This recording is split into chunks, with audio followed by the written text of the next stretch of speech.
Well, I'm falling in and out of life again. Life again. Would you say it's dangerous? I noticed there's a lot of makeshift weapons around here. It's actually like, I wouldn't believe the shit if I wasn't living it. Tunnels are different.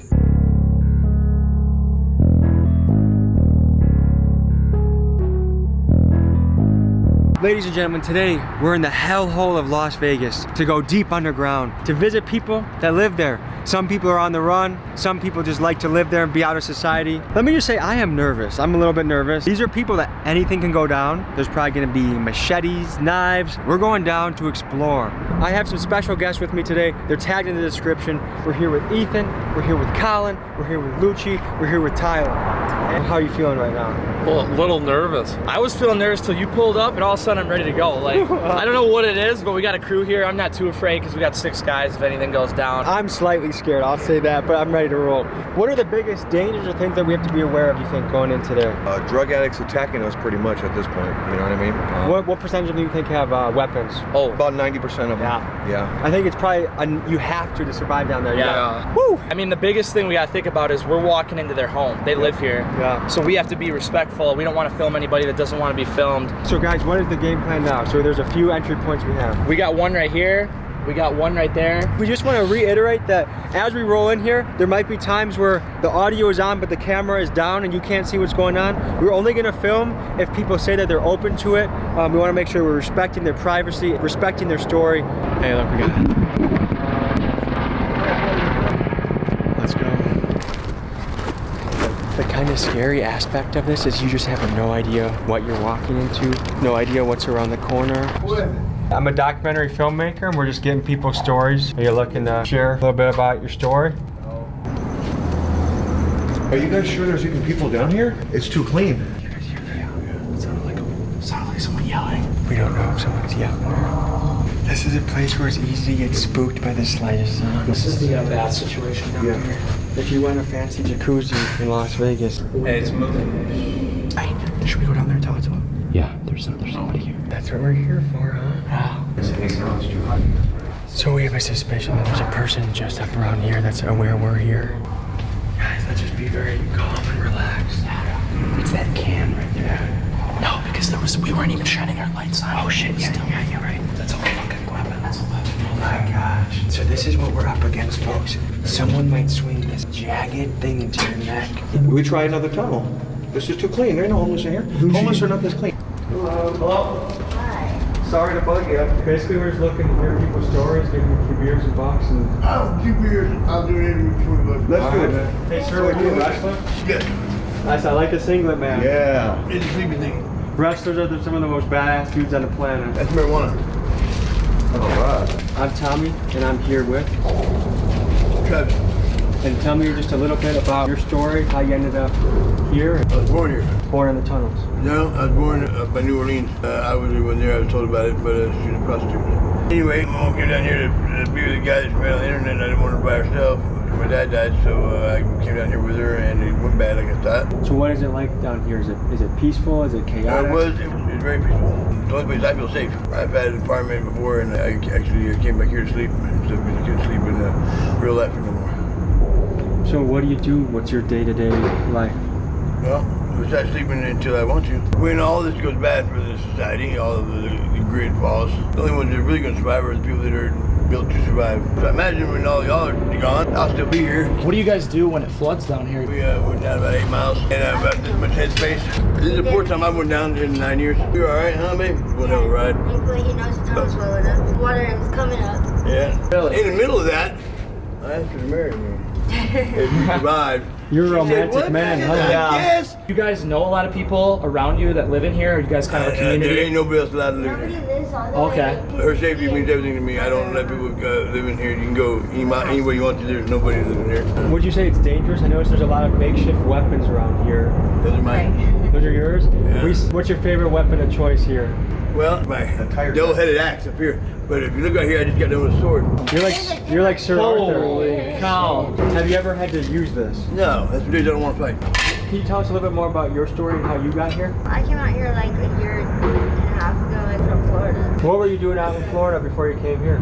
I was a student a long time. She broke her hip. On and off. I just never really finished. A couple months ago, I fell off one of the bikes and I broke my femur. Where do you envision yourself in 5 years? Are you gonna be here, surviving? Married. No, hopefully not. Married. Definitely not here. Married. Who knows? I'll probably be back in Texas. If he survives. Going back to Texas. Maybe one day. What calls you out in Texas? I own a house there in Gilbert City. My mom and my sister been asking me to come back. And I've been having so much fun. It's just, you know, I have high blood pressure stuff. But here I don't. Here I don't take blood pressure medicine. And I'm 45 years old. Doing better than ever in women-wise. I'm in love, guys. You gotta excuse me. That's awesome. So if we want to encounter some more folks to ask questions to, what direction would you recommend we go? I'd go to Rio. First time you're gonna go to the girl named Beverly with a guy named CJ. So it's amazing how rugged these guys are. I mean, survivors. Imagine you get put in that situation, how long are you lasting? It's a testament to how tough humans are. Like, this just blows me away that someone can live like this. Richard, you said CJ too? Was it Beverly and CJ, yeah. Okay. CJ. Well, we got contacts now. Let's go. We're at the place that Travis directed us to. It's absolutely crawling. But knowing the weaponry that some of these people have, we gotta be very careful on how to approach them. Someone came and gave everyone a battery.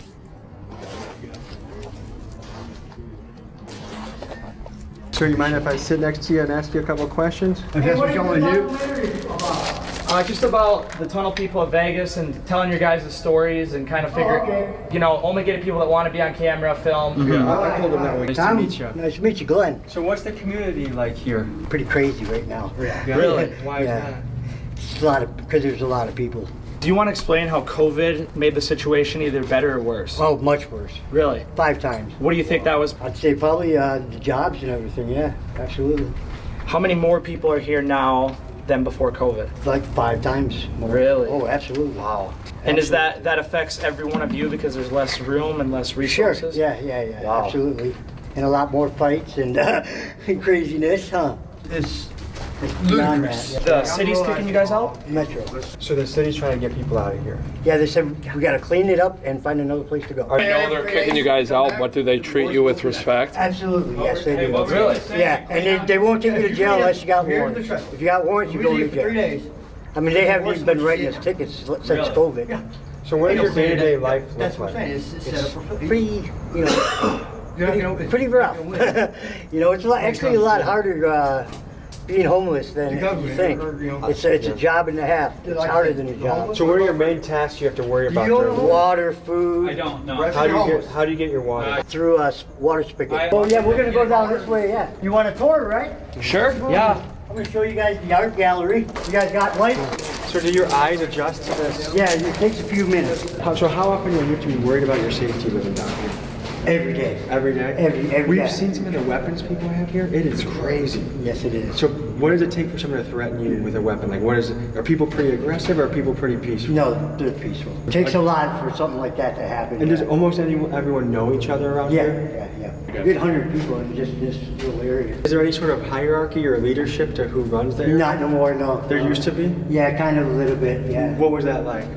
It was just, we had our laws, What were the laws here? Just not to steal from each other and respect for each other, respect their spot. And If someone stole, what would be the punishment for that? usually we send them on their way. They're never allowed back. Right. Yeah, is it kind of a one strike and you're out policy? Absolutely, yeah. Yeah. When it rains, how bad does it flood down here? Pretty bad. Like destroys all your Oh stuff? yeah, we've been wiped out almost every time. And so how often does it flood like that? A couple times a year, that's it. And you just have to say, you accept that if you live down here, you have to start over a couple times a year? Sometimes. Where do you get your supplies from? Dumpsters from casinos. Oh. They throw everything away free. I mean, brand Really? new. So much stuff. Yeah. Brand new. Well, we'll follow you and we can continue the tour. This is my spot right here. So, sir, I have to go piss soon. Is there a place you guys use as a communal bathroom that I could? Like back there, there's A bucket? bucket, yeah. And is this yours, sir? Yeah, mine, kind of mine. At night, you can really see if people are coming because you adjust your eyes adjust to the light so you can see. Absolutely. And if someone comes, what do? Like, what's your protocol? But they know better to announce themselves. Okay. Everybody And does it what do out you there. use to defend yourself? I don't use anything. I don't. You're a pacifist. Yeah, I don't do weapons. I don't burn no bridges or anything, steal or anything like that. I help everybody out. How'd you get homeless, you don't mind me asking? What happened? Accident. Someone pushed me down the stairs, a flight of stairs, and I shattered my wrist, broke my ribs. Wow. Dislocated my shoulder and my elbow. Were you working before that, and that caused you to stay home? No, I was working in Montana. What were you doing out there? I was a food and beverage manager. Okay. And then that injury happened? And Out here, after I got fired from my job in Montana, because it was on an Indian reservation. Oh. And I'm a white guy, and they kicked me off the res. Yeah. Wow. I got kids that are Indian, and got in a fight with their mom, and they kicked me off the res. Yeah. So if you were mayor of Las Vegas, what would you do to make life down here easier or better for people? I would help them out, I guess, with drug problems, and try to give them jobs. And IDs are the biggest thing down here, and showers. You gotta have showers, to clean up. What percentage of people would you say here have drug issues? 100%. So let's say you got back up on your feet, both you gentlemen. What would you want to do? What would you want to do with your time as far as a profession or a job? A waiter. Waiter? Yeah. Actually, yeah, I'd go back to what I used to do. Which is? The used tire industry. How much money do you pull in every week from scrapping? A couple hundred, maybe 150. And you just use that for food and... Food, cigarettes, Okay. Dope, marijuana. I usually don't talk to Okay. cameras. This is the first time for me, actually. Yeah. How many miles of tunnel is there down here? Totally in Nevada is 520 miles. 520 miles. Is it hard to get lost down here? No, it's very easy to get lost. These tunnels go all the way to the strip. Hey, all clear? It's a nice bike. Wow. That's a good old classic. Hi guys. Hello. Hello, hello. You guys want a beer at all or anything? I don't drink. Okay. We don't drink. I haven't drank in 20 years. I've heard that from a lot of people. We're not always allowed down here, and I don't know why. Sometimes we are, and sometimes we're not. So it doesn't make sense. The city tries to clear you out? Oh yeah. And is all the that time. stressful, or what is that like? It can be very stressful, especially when you're having to move 6 times in a month, 7 times, 8 times. The police didn't used to care about you being down here? Not really. They'd rather us be down here because they don't want the drugs on the street. If it's down here, they can't see it. Yeah. What is it like being a woman down here? I'd imagine it'd be a little bit dangerous. Dangerous? Not No. what you got here, No? right? No, I You got have, some bodyguards, it looks like? I have lots of bodyguards. So each of you, what's the best thing about living down here, and what's the worst thing about living down here? Best thing would be freedom, I guess. Do what you want, The worst thing No taxes. is summertime and heat.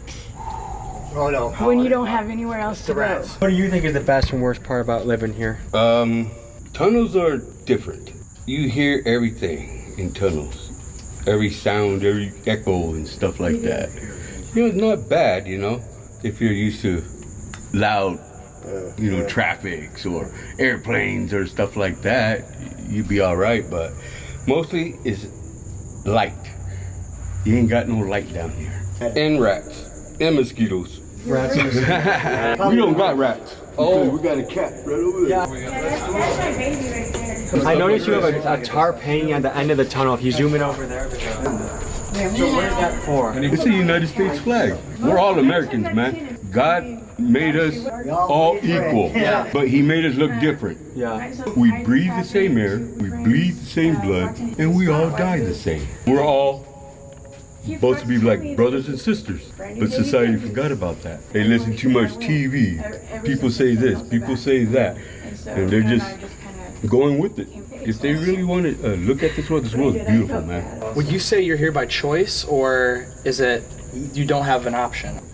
I was a kid. I've been on these streets since I was 12 years old. What led to that? Oh, his story is sad. Abused child. My grandfather took me in. My mother put me up for adoption. He raised me. When he died, family threw me out, beat me up, and threw me out into the streets. I had to learn for myself. I learned very well because I never stole, never broke into a car, never stole from anybody or robbed anybody. I busted my butt just to make ends meet as much as I can and always have a smile. Well, Boxer, it's been awesome talking to you. Thank you so much for everything. You guys are great people. and you come out right under the hot. Is it true that you have a hot tub around here? A hot tub with water going. I didn't through it, bring my Speedo. Is that gonna be an issue? It's actually cold water though. It's Okay. not hot. I'll skinny dip if we have to. I mean, Hey, you know, you gotta do what you gotta do. I came through here last week or so, and there was a girl in the hot tub with no clothes on. God damn. what do you do for a first date around here? Do drugs and have sex. Everybody pretty much has a girl around here, you know. So, are there any kids that are runaways that live down here, like 16-year-olds? No, we don't let them down here. We don't let. You guys turn them away? Yeah, we won't let no kids down here. Absolutely not. This is not a place for kids. Huh? Is that you, Rachel? Oh, Cat? They're doing a documentary. All right?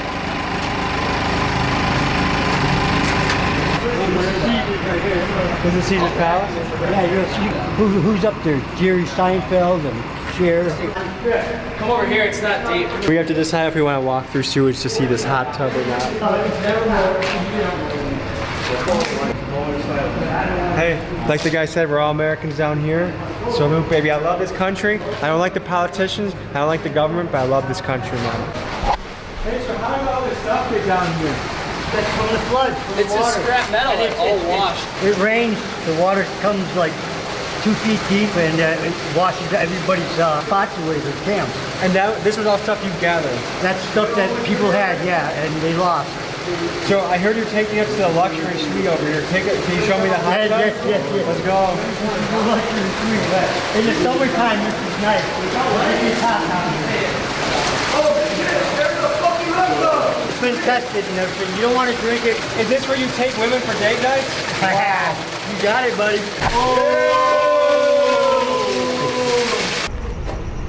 Hold on. We're trying to find his friend Jay, but we don't want to sneak up on anybody. So he's gonna make sure the coast is clear. Jay, you home? In a weird way, I could see if I ever was in a predicament, this would be a solid place to live. There's community. They seem to have a way of getting a lot of different supplies of stuff. It would be a lot better than being in the Vegas heat all day. Definitely a wild way of living. They have more clubs than I do. We're coming up to Jay's camp. He's been down here 9 years. Great. He's been out here long. And how long have you been? Off and on since 2006. Wow. But I've been down here this time 9-10 years. Wow. Since 2013. Hey there, Jay. It's before Jay, actually. Yep. Yeah, this is Jay. He just woke up. We just woke him up. You want us to give you a second? No, I'm on a shirt. You're the OG here. What's that? You're the OG here. Yeah, I'm really proud of it, believe me. So, Jay, how do you have this whole tunnel to yourself? Did you I really sit by you? Yeah, but This is like for first time in a long while. Really, I don't. Everybody goes to this tunnel because it's like there's nothing in here.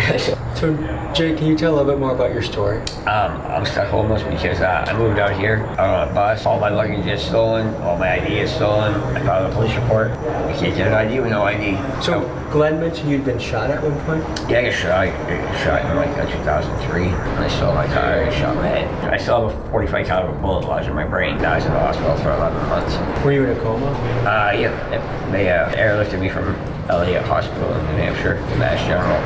I was there 11 months, died 3 times. You got airlifted to a hospital, almost died 3 times. I did die 3 times. I've died 4 times now. When you die, do you see anything? Like, do you have any sense of the afterlife? I could see, it was like a bright light behind me. It was warm and quiet. It just wasn't my time, I guess. I don't know. It's very odd. So are you religious or spiritual? I think there's probably something when you move on. I didn't get to see anybody or anything like that.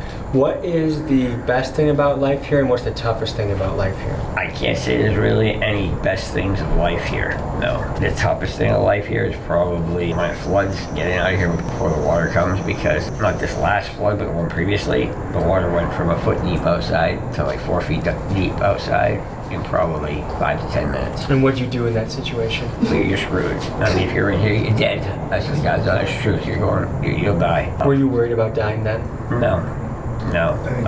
Water is very powerful. I mean, it's 8.3 pounds a gallon and 6 inches of water will a full-size car. You seem like a smart guy. What did you do as a career before you came here? I work in the automotive industry. And so do you see being down here, I mean, how, for the near future, forever? No, you just can't live like this forever. I've already been down here for far too long. As far as security goes, because I know Yeah. I mean, people can come in to either side. There's none. Like every time you leave, you might as well expect all your stuff will be gone when you get back. Do people around here help watch your stuff? No. Oh, thank you, bud. Yeah. Water? As far as who lives You here, guys drink Dazzini down here, huh? yeah. Yeah. Would you like water? I'm good, thank you. I appreciate it. And Glenn, about how many people are in this tunnel system?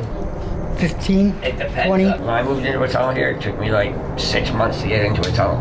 Yeah. Yeah. So, if either of you two could have messages to people watching this, what would you say? What would you tell them? Being homeless is probably hardest work than you'll ever have. It's harder than a job, so keep your job.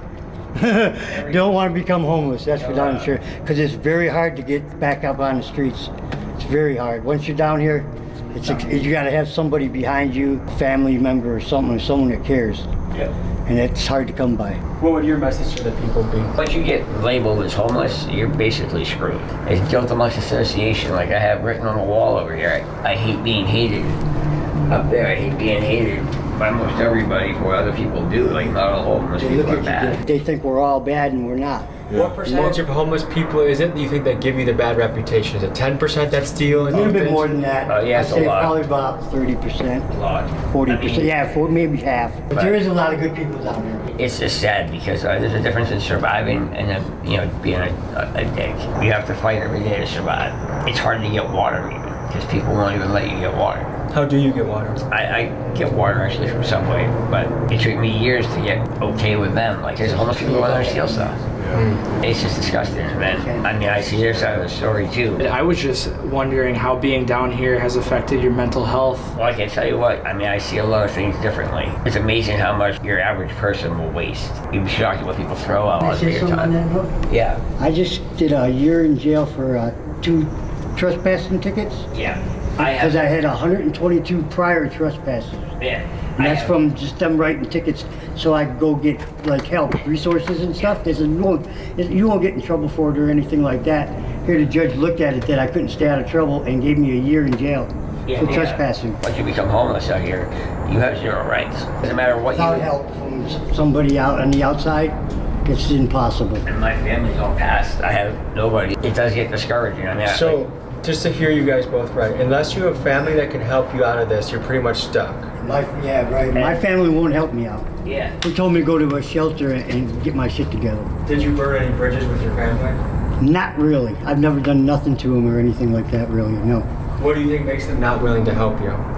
The fact that the drug deals, me doing drugs. Be nice to people because you don't know, they might be having the worst day of their life and ready to kill themselves. Glenn? Thank you guys for welcoming us to your side of the tunnel. We're gonna keep on walking and let you in peace, but any final thoughts you guys have?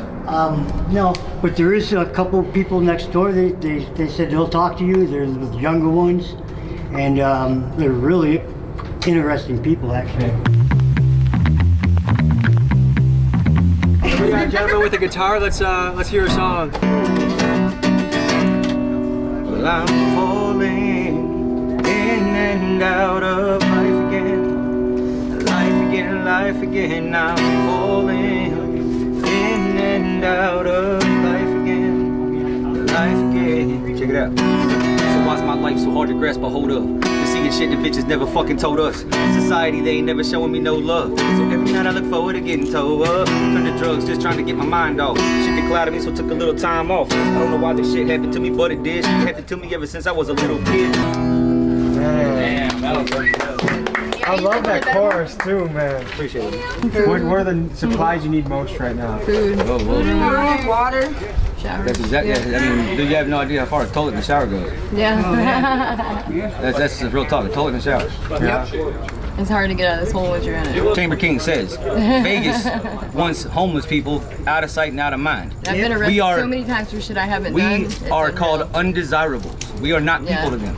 security treats us like shit. We are not people to the city of Las Vegas. We are undesirables. But I have a warrant right now for something for turning in a purse. She was trying to turn in a purse. Me. It was a sting They operation. said people don't do that, so I we don't didn't believe look you. in it, never left the casino, but they arrested me for it. Yeah. And I got grand larceny charge. I can't even use my bachelor's anymore. Do you kind of busk for money? That's what I do. That's what he does for a living, yeah. I smell some food. Who's the chef over here? I was gonna say, it smells good as hell. I don't know nobody's name of mine. Message to the people. Message to the people. FTP in Vegas, I tell you that. Fuck the police. Yeah, in Vegas for sure, man. They all, I mean, they. We need to remember we're all the same. You know? Yeah, I mean that's the thing. We're all people. On paper, she looks like a major criminal. She's not done. She's not done any of the shit she's been convicted of. Nothing. None of it. Me having faith in God gets me through it every day. He's got me right where he wants me. It's a hard lesson to learn, but I'm learning it for a reason, and I don't know what that is. So. Are you the chef of the area? I'm a cook. Yeah. How was it, Animal? Okay, so we got. Can you tell us what's on the menu tonight? Brunch. This is brunch. Hey, I'm gonna go up and see him. All right. So you got some ham. We got some steaks. So you're carnivore of sorts. That's how you stay lean and mean? Yeah, I love to eat meat. Yeah? Where'd you find all this food? Somebody brought it. It's good. Yeah. That's good stuff. Good steaks. That's my death row meal right there is a steak. Yeah. Is there any part of your story that you want to share? Not really. Yeah. What do you do day to day? All kinds of shit. Yeah. So how do you make a buck around here? Do you scrap? Yeah, I scrap. Yeah. For anyone watching this, is there any message you have or would want to say? You know, it really sucks the way the city is, dude. They don't even give a fuck. Yeah. It quickly became apparent that this man was rambling and didn't have a coherent thought, so I didn't want you to listen to the entire thing, but to get a picture of what he was saying, here it is. They were racketeering, dude, like the mafia in New York, right? If they were racketeering, you know, they would be in trouble, right? And if you could prove that beyond a reasonable doubt, dude, you can actually charge them with treason. As he began waving the knife around more and more and getting angry, I thought this was a good time to go. So, wow, shit. Yeah, this is another one, guys, that is just kind of a, I don't have a lot of words because that is just, it's funny that you go to people that have nothing and they give these free water bottles, they take you around, they let you sit in their house, and I'm really glad we got to hear their stories. As always, I'm looking for crazy videos around the world, so if you have interesting ideas, email me at tommygmcgee123@gmail.com or DM me on Instagram at tommygmcgee. I love that I get to do this, and I'll see you guys next week. Do you guys have any stories of what you've seen in O-Block over the years? I noticed you had bear mace on you. Have you already used it? I use it a few times. To be able to be a big brother to these brothers, to be able to show them that it's more to just the streets. Who is? Tommy G. Yo. Hey, I'm Glee, man. Welcome to this place they call O-Block, you see what I'm saying? Shout out to Muslim Addicts and my boy Tommy G, come on. Not from 63rd.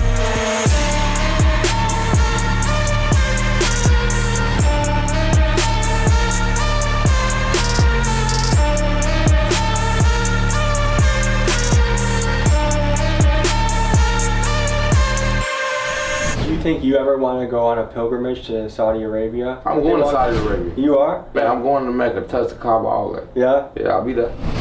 Chicago's O-Block is one of the most notorious housing projects in the country. O-Block has been home to many notable people throughout its history. Chief Keef, King Vong, Little Dirk, and even former First Lady Michelle Obama. The apartment complex is located on 64th and MLK Drive on Chicago's South Side. It was built in 1950 to house the influx of African Americans coming to Chicago during the Second Great Migration. Upon its opening, it was celebrated as the first African American co-op in the country, and it was noted for having high quality and spacious units relative to the other low-income housing on the market. As the ownership of the co-op went private in the 1980s, the quality of the units began to decline and violence in the area increased as jobs moved overseas and drugs flooded the streets. In 2011, O-Block earned its name in honor of 20-year-old resident O.D. Perry, who was shot dead by a rival gang member. From then on, O-Block's infamous reputation as a dangerous area began to spread around the country, and it's since been known as one of drill rap's ground zero locations. As of recently, a new movement has been growing in O-Block, Islam. I learned about this from 2 Muslim YouTube channels, and this got me connected to Glee,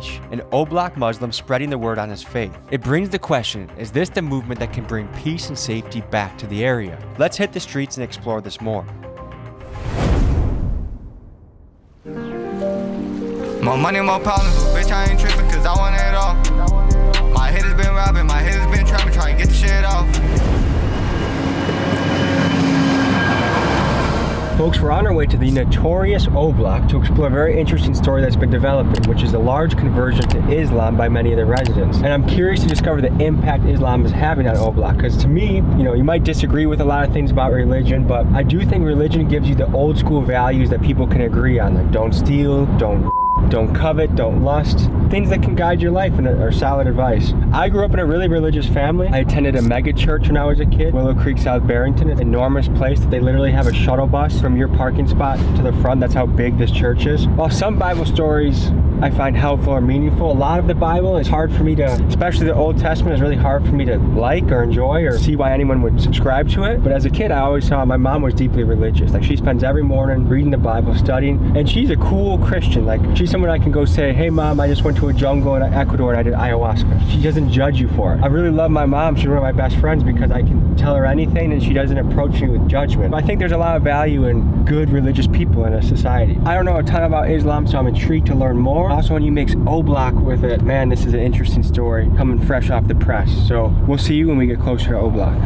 Hey, first things first, we got hot boy cooking. I'm in the yo gassed up off cookies. Fuck niggas mad cause this hoe keep looking. That's cause if I wanted that bitch get took. Got her came in this bitch, started crashing the beat. It's kind of a intimidating place because it looks like a mixture of a place to live and a prison. Like you have fences with sharp little points, it's all fenced in. You have your own security force in O Block. Feels like a place like when you get in there, it's hard to get out. What's up, brother? Don't film? No, not while we walking in. I gotta get y'all in first, you know that. Put y'all cameras up like in y'all book bags or something. I'm gonna come get y'all now. Okay, cool. What's up, brother? Good to meet you.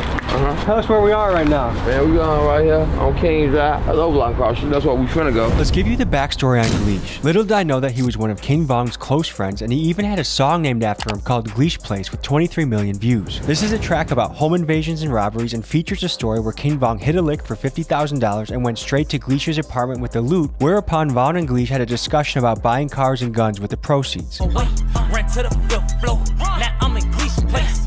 Finna buy some guns. Get a crate. I often try and do very little research on people before meeting so I can get an unbiased impression of who they are today versus who they were in the past. So I was unaware of Gleesh's relationship with Vaughn when I met him today in O Block. Gleesh is a fashion designer, he's a rapper, and he's the front runner of the O Block Muslim movement. Let's meet the man. What's up, big guy? You good?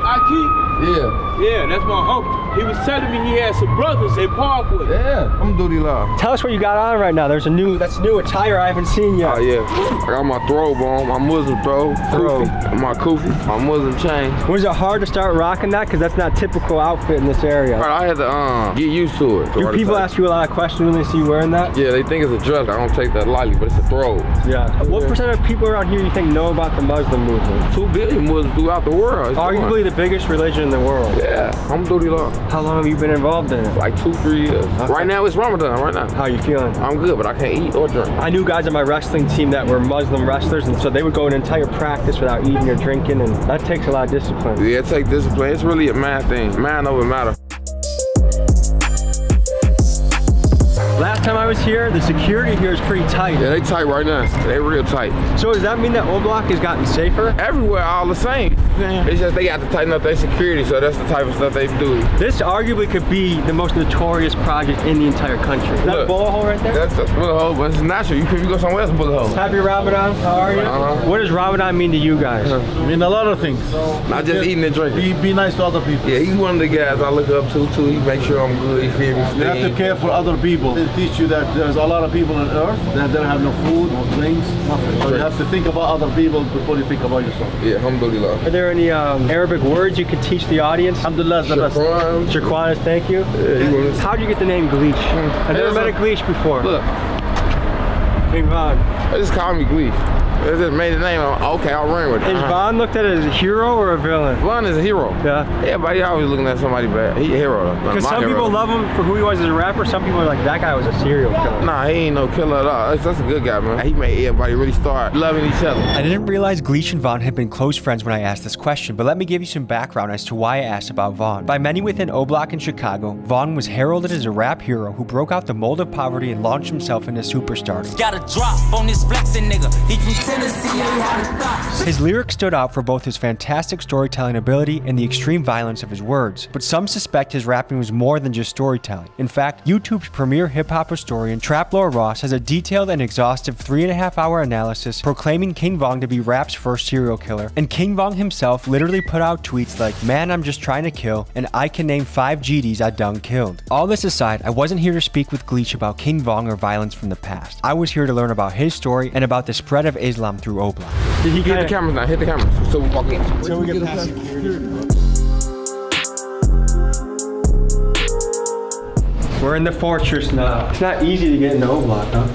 How long have you been here for? Quite a while. It's a beautiful place. It's like everywhere else. How you doing, man? I'm Tommy. Are you guys Muslims too? Nah, they ain't Muslims. People in Oblak are thinking about joining. What would you say are like the selling points? Like, why should they join the movement? I could just bring them with me and they could, you feel me, get experience on their own. You gotta learn stuff to do it. I can just tell you, oh, you finna be Muslim. What has it brought into your life? A lot of beautiful things. Yeah, like what? I got a business. I got all types of stuff going on. You see what I'm saying? Before you were Muslim to now, like what's changed for you? Be disciplined, the way I act with other people. Do you feel like being a Muslim has helped you to treat other people better? Yeah, you know what I'm saying? The way you act, the way you dress, the way you talk, all that, and caring about others, like, you know. So, I feel like especially for young men, if we are disciplined, there's so much we can accomplish in this life. But if we're not disciplined, we're kind of a, I don't want to say we take up space, but we're not what we could be. So give me the tour.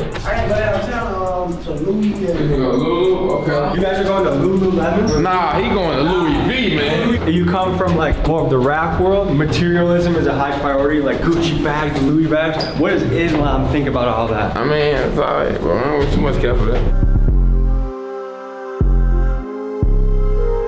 Where are we right now? We at my mom's house. I'm gonna move out of there soon. Where do you want to move to? I'm gonna move somewhere nice. You want to stay in Chicago? You want to move out of the city? You want to move out of the state? Eventually it's to move out of Chicago though. Yeah. How many guys in this room are Muslims? They Muslims. So what do you think about joining Islam or becoming a Muslim? What do you think about it? Supposed to real nigga, you better chew this up. Do you think, hey, this is something I want to do one day, or is it like, nah, it's not for me? I don't know. Yeah, anything, the process will take time. Especially something like that is a big commitment. It's not like you're just done with it in a day. Like if you commit to being a Muslim, like that's a big new life change, you know? I grew up in a very Christian family, but I've never felt called to dedicate my life to it, you know? Because you have to really change everything you do from that point on. Like, yeah, you can be Christian or whatever, but like, I don't know what they do, like, for like discipline, like when it's time, like. I mean, it depends. Muslims are a lot more disciplined than Christians. Yeah, like, they do like 5 times like a day. I would say, like, the disciplined Christians, like my mom, every day when she wakes up, she reads the Bible, prays. Yeah, but what about the other people? A lot of Christians don't do shit. Yeah, when it's Islam, like, you know, it's a way of life. Do you have to own anything to be in Islam? Like, do you have to buy, like, a prayer rug or anything like that? No.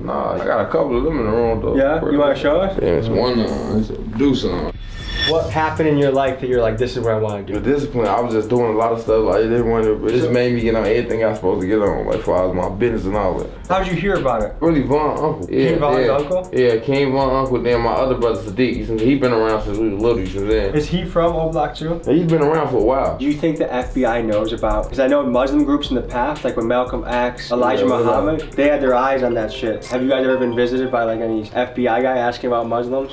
Police are real anyways. We don't worry about this. I don't worry at all. Well, I think if you're doing nothing wrong, you got nothing to worry about. Alhamdulillah, you know? That's what you said. Ain't nothing going on wrong, you see what I'm saying? What did your mom think about it when you told her you're Muslim? She love it. Is it easier to get men to join or women, or do you get both that join? A little easier for the man to join, but like, you gotta have the sisters around. They gotta really get a right feel of it, you see what I'm saying? I feel like Islam's a lot tougher for a woman because there's more rules for a woman. Ain't nothing tough though, it ain't nothing tough. I mean, you can do whatever you put your mind to. Do you think you ever want to go on a pilgrimage to Saudi Arabia? The pilgrimage, also known as the Hajj, is the 5th pillar of Islam and is something that every adult Muslim must do at least once in their life. Each year, millions journey to Mecca, shedding titles and distinctions to stand as equals before God. Through rituals rich in symbolism, pilgrims seek spiritual renewal and forgiveness. But the Hajj is more than just a ritual. It's a bond of brotherhood and unity transcending borders and cultures. It was on his pilgrimage that Malcolm X met Muslim brothers from all corners of the globe and where he changed his opinion on race relations forever. Through the GoFundMe link in my description, we can fund Chicago Muslim brothers on their trip to Mecca and hopefully be a small part of helping Chicago to be a more peaceful place. Please consider donating. I'm going to Saudi Arabia. You are? Man, I'm going to Mecca, touch the Kaaba, all that. Yeah? Yeah, I'll be there. You know that in Afghanistan, in some places, if you get caught listening to music, they'll like beat the shit out of you? Yeah.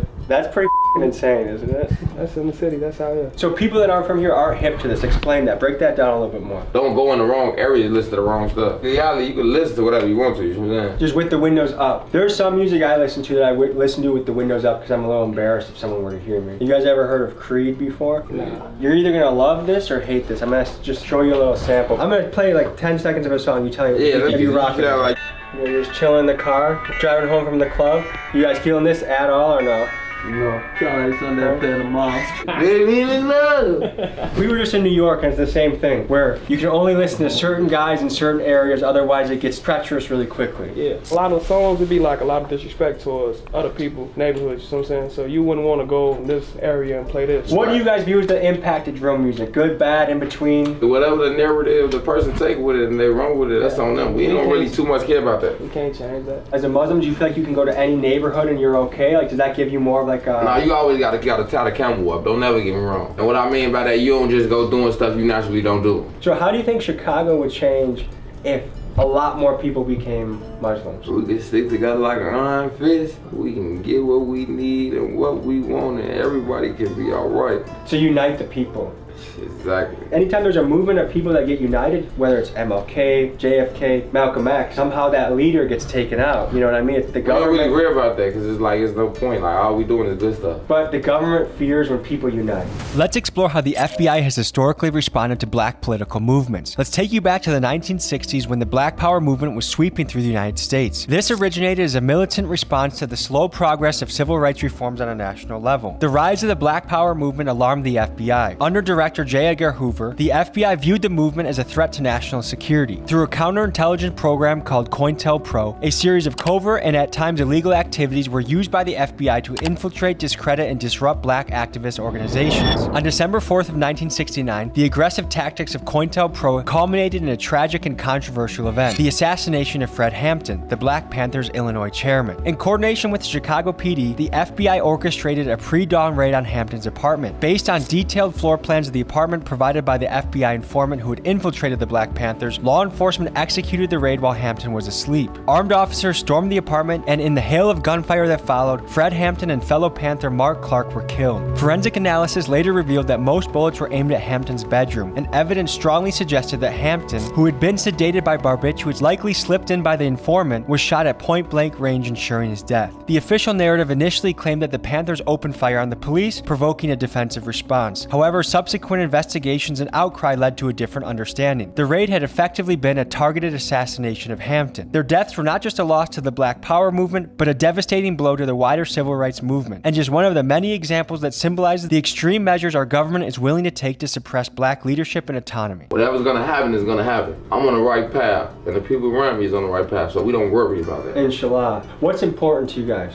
Each other, our kids, our families, like others like money. That's one thing, but it ain't the biggest thing. When you're dead and gone, is there anything that you will want to have accomplished or want your legacy to be? Like, make sure all our people do, like father our kids. We want to have them left with things and stuff like that, business and stuff like that. So the long term goal, and you and your people. Do you have to figure out which way Mecca is? It's this way. Yeah. How would you know though? Pull your compass out and see which way to. Love you praying this way though. Yeah, you can't pray that way. I also say that gay though. But you know, I could get none of my west. Where is it? Melly, where is it? Okay, I'm Tommy.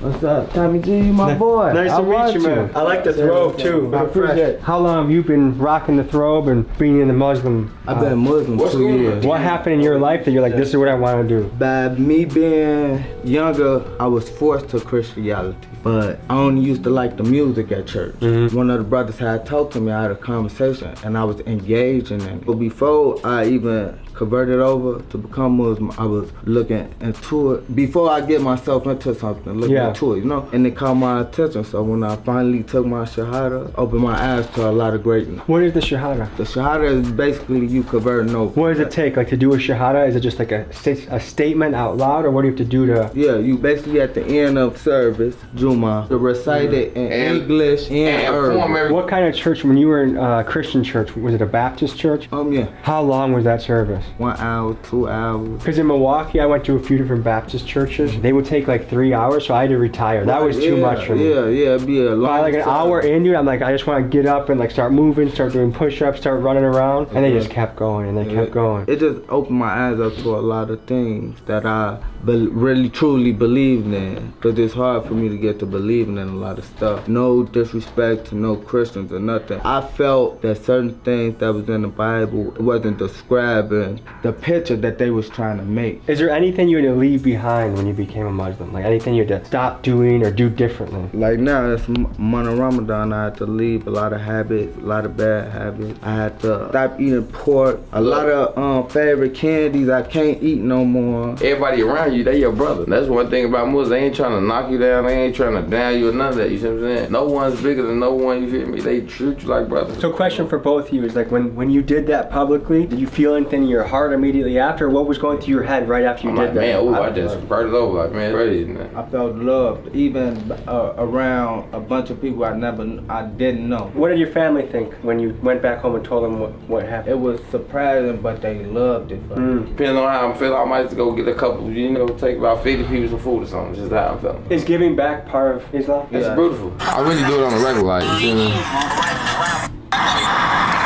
Where's this? About Expressway. I bought like 60 pieces and gave them back. How do you feel when you do that? I feel beautiful to get. I feel like there's something that you realize once you do start to give back, you realize it makes you feel really good, it makes the other person feel good. Like giving back is probably one of the best things we can do. For sure. You just fed 2,500 people. Back to families, man, like 2,500, man, pull up. Right here. Do events with the kids. They got pizzas, you got everything. Come on, they got face paint. It's like all of it. It's not for us that we're looking to receive anything back or anything. We're really doing because Allah sent us here to do this. This is your clothing line? That's me, LLC, business owner, whatever. However you want to play, however you want to take it. Oh, you got sweaters. Yeah, You're the first dude I've ever seen sell sweaters. Yeah, jacket. You see what I'm saying? More wear sweater. How can people find this brand? Take a DM me, 6 Glee's hack _ you see what I'm saying? Finna have a website up and running. What does the 31 mean on the sweater? That's how many colors I plan on dropping. That's a lot of colors. I got 2 kids. This for them though. What has being a Muslim taught you about being a father or teaches you about being a father? I really gotta stand on business for them. Like, you feel me? I don't really care about nothing that's for me, you see what I'm saying?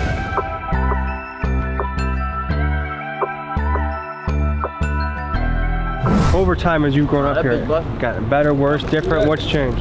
This is what they make it, bro. They just, it's perfect to me. It's brutal.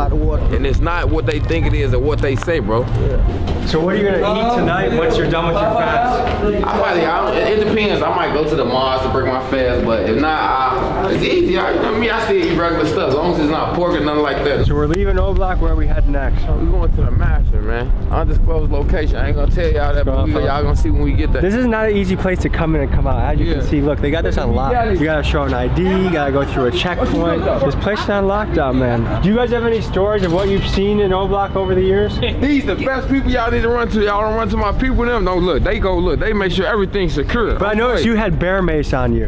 Have you already used it? I used it a few times. What was the situation you used it in? So that's your boy. Crowd get too crazy.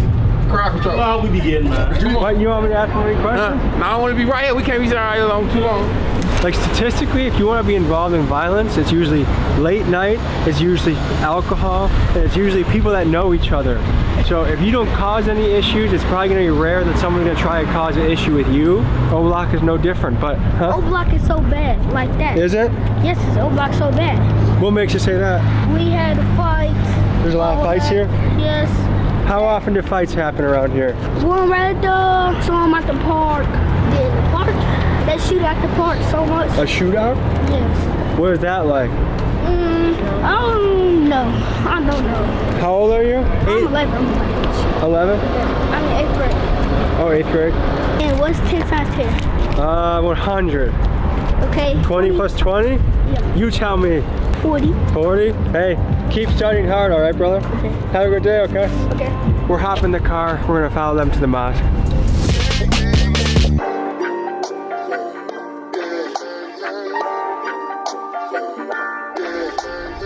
So So we want to take a deeper dive into Islam and why it's attracting people to join. It's the fastest growing religion in the world right now. One way it's spreading in America is in the prison system. So I'm going to tell you guys a little bit about that history right now.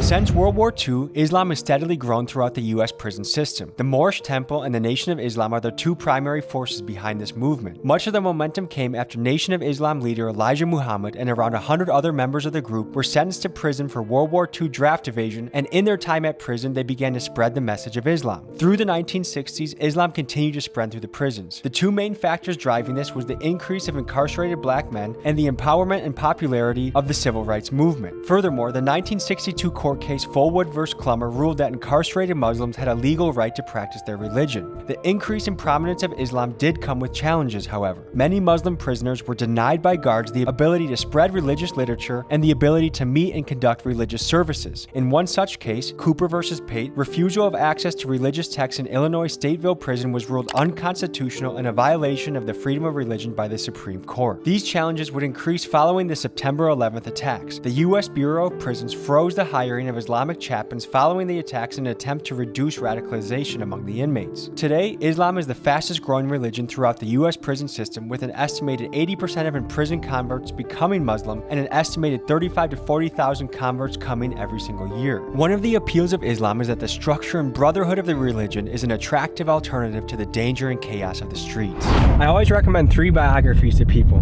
Benjamin Franklin, Teddy Roosevelt, and Malcolm X. Those are biographies that I might read once a year of each of those guys, just because they live such interesting and purpose-driven lives. So I want to focus on Malcolm X right now. A lot of people think that he's a black separatist, that he wanted to split black and white people up.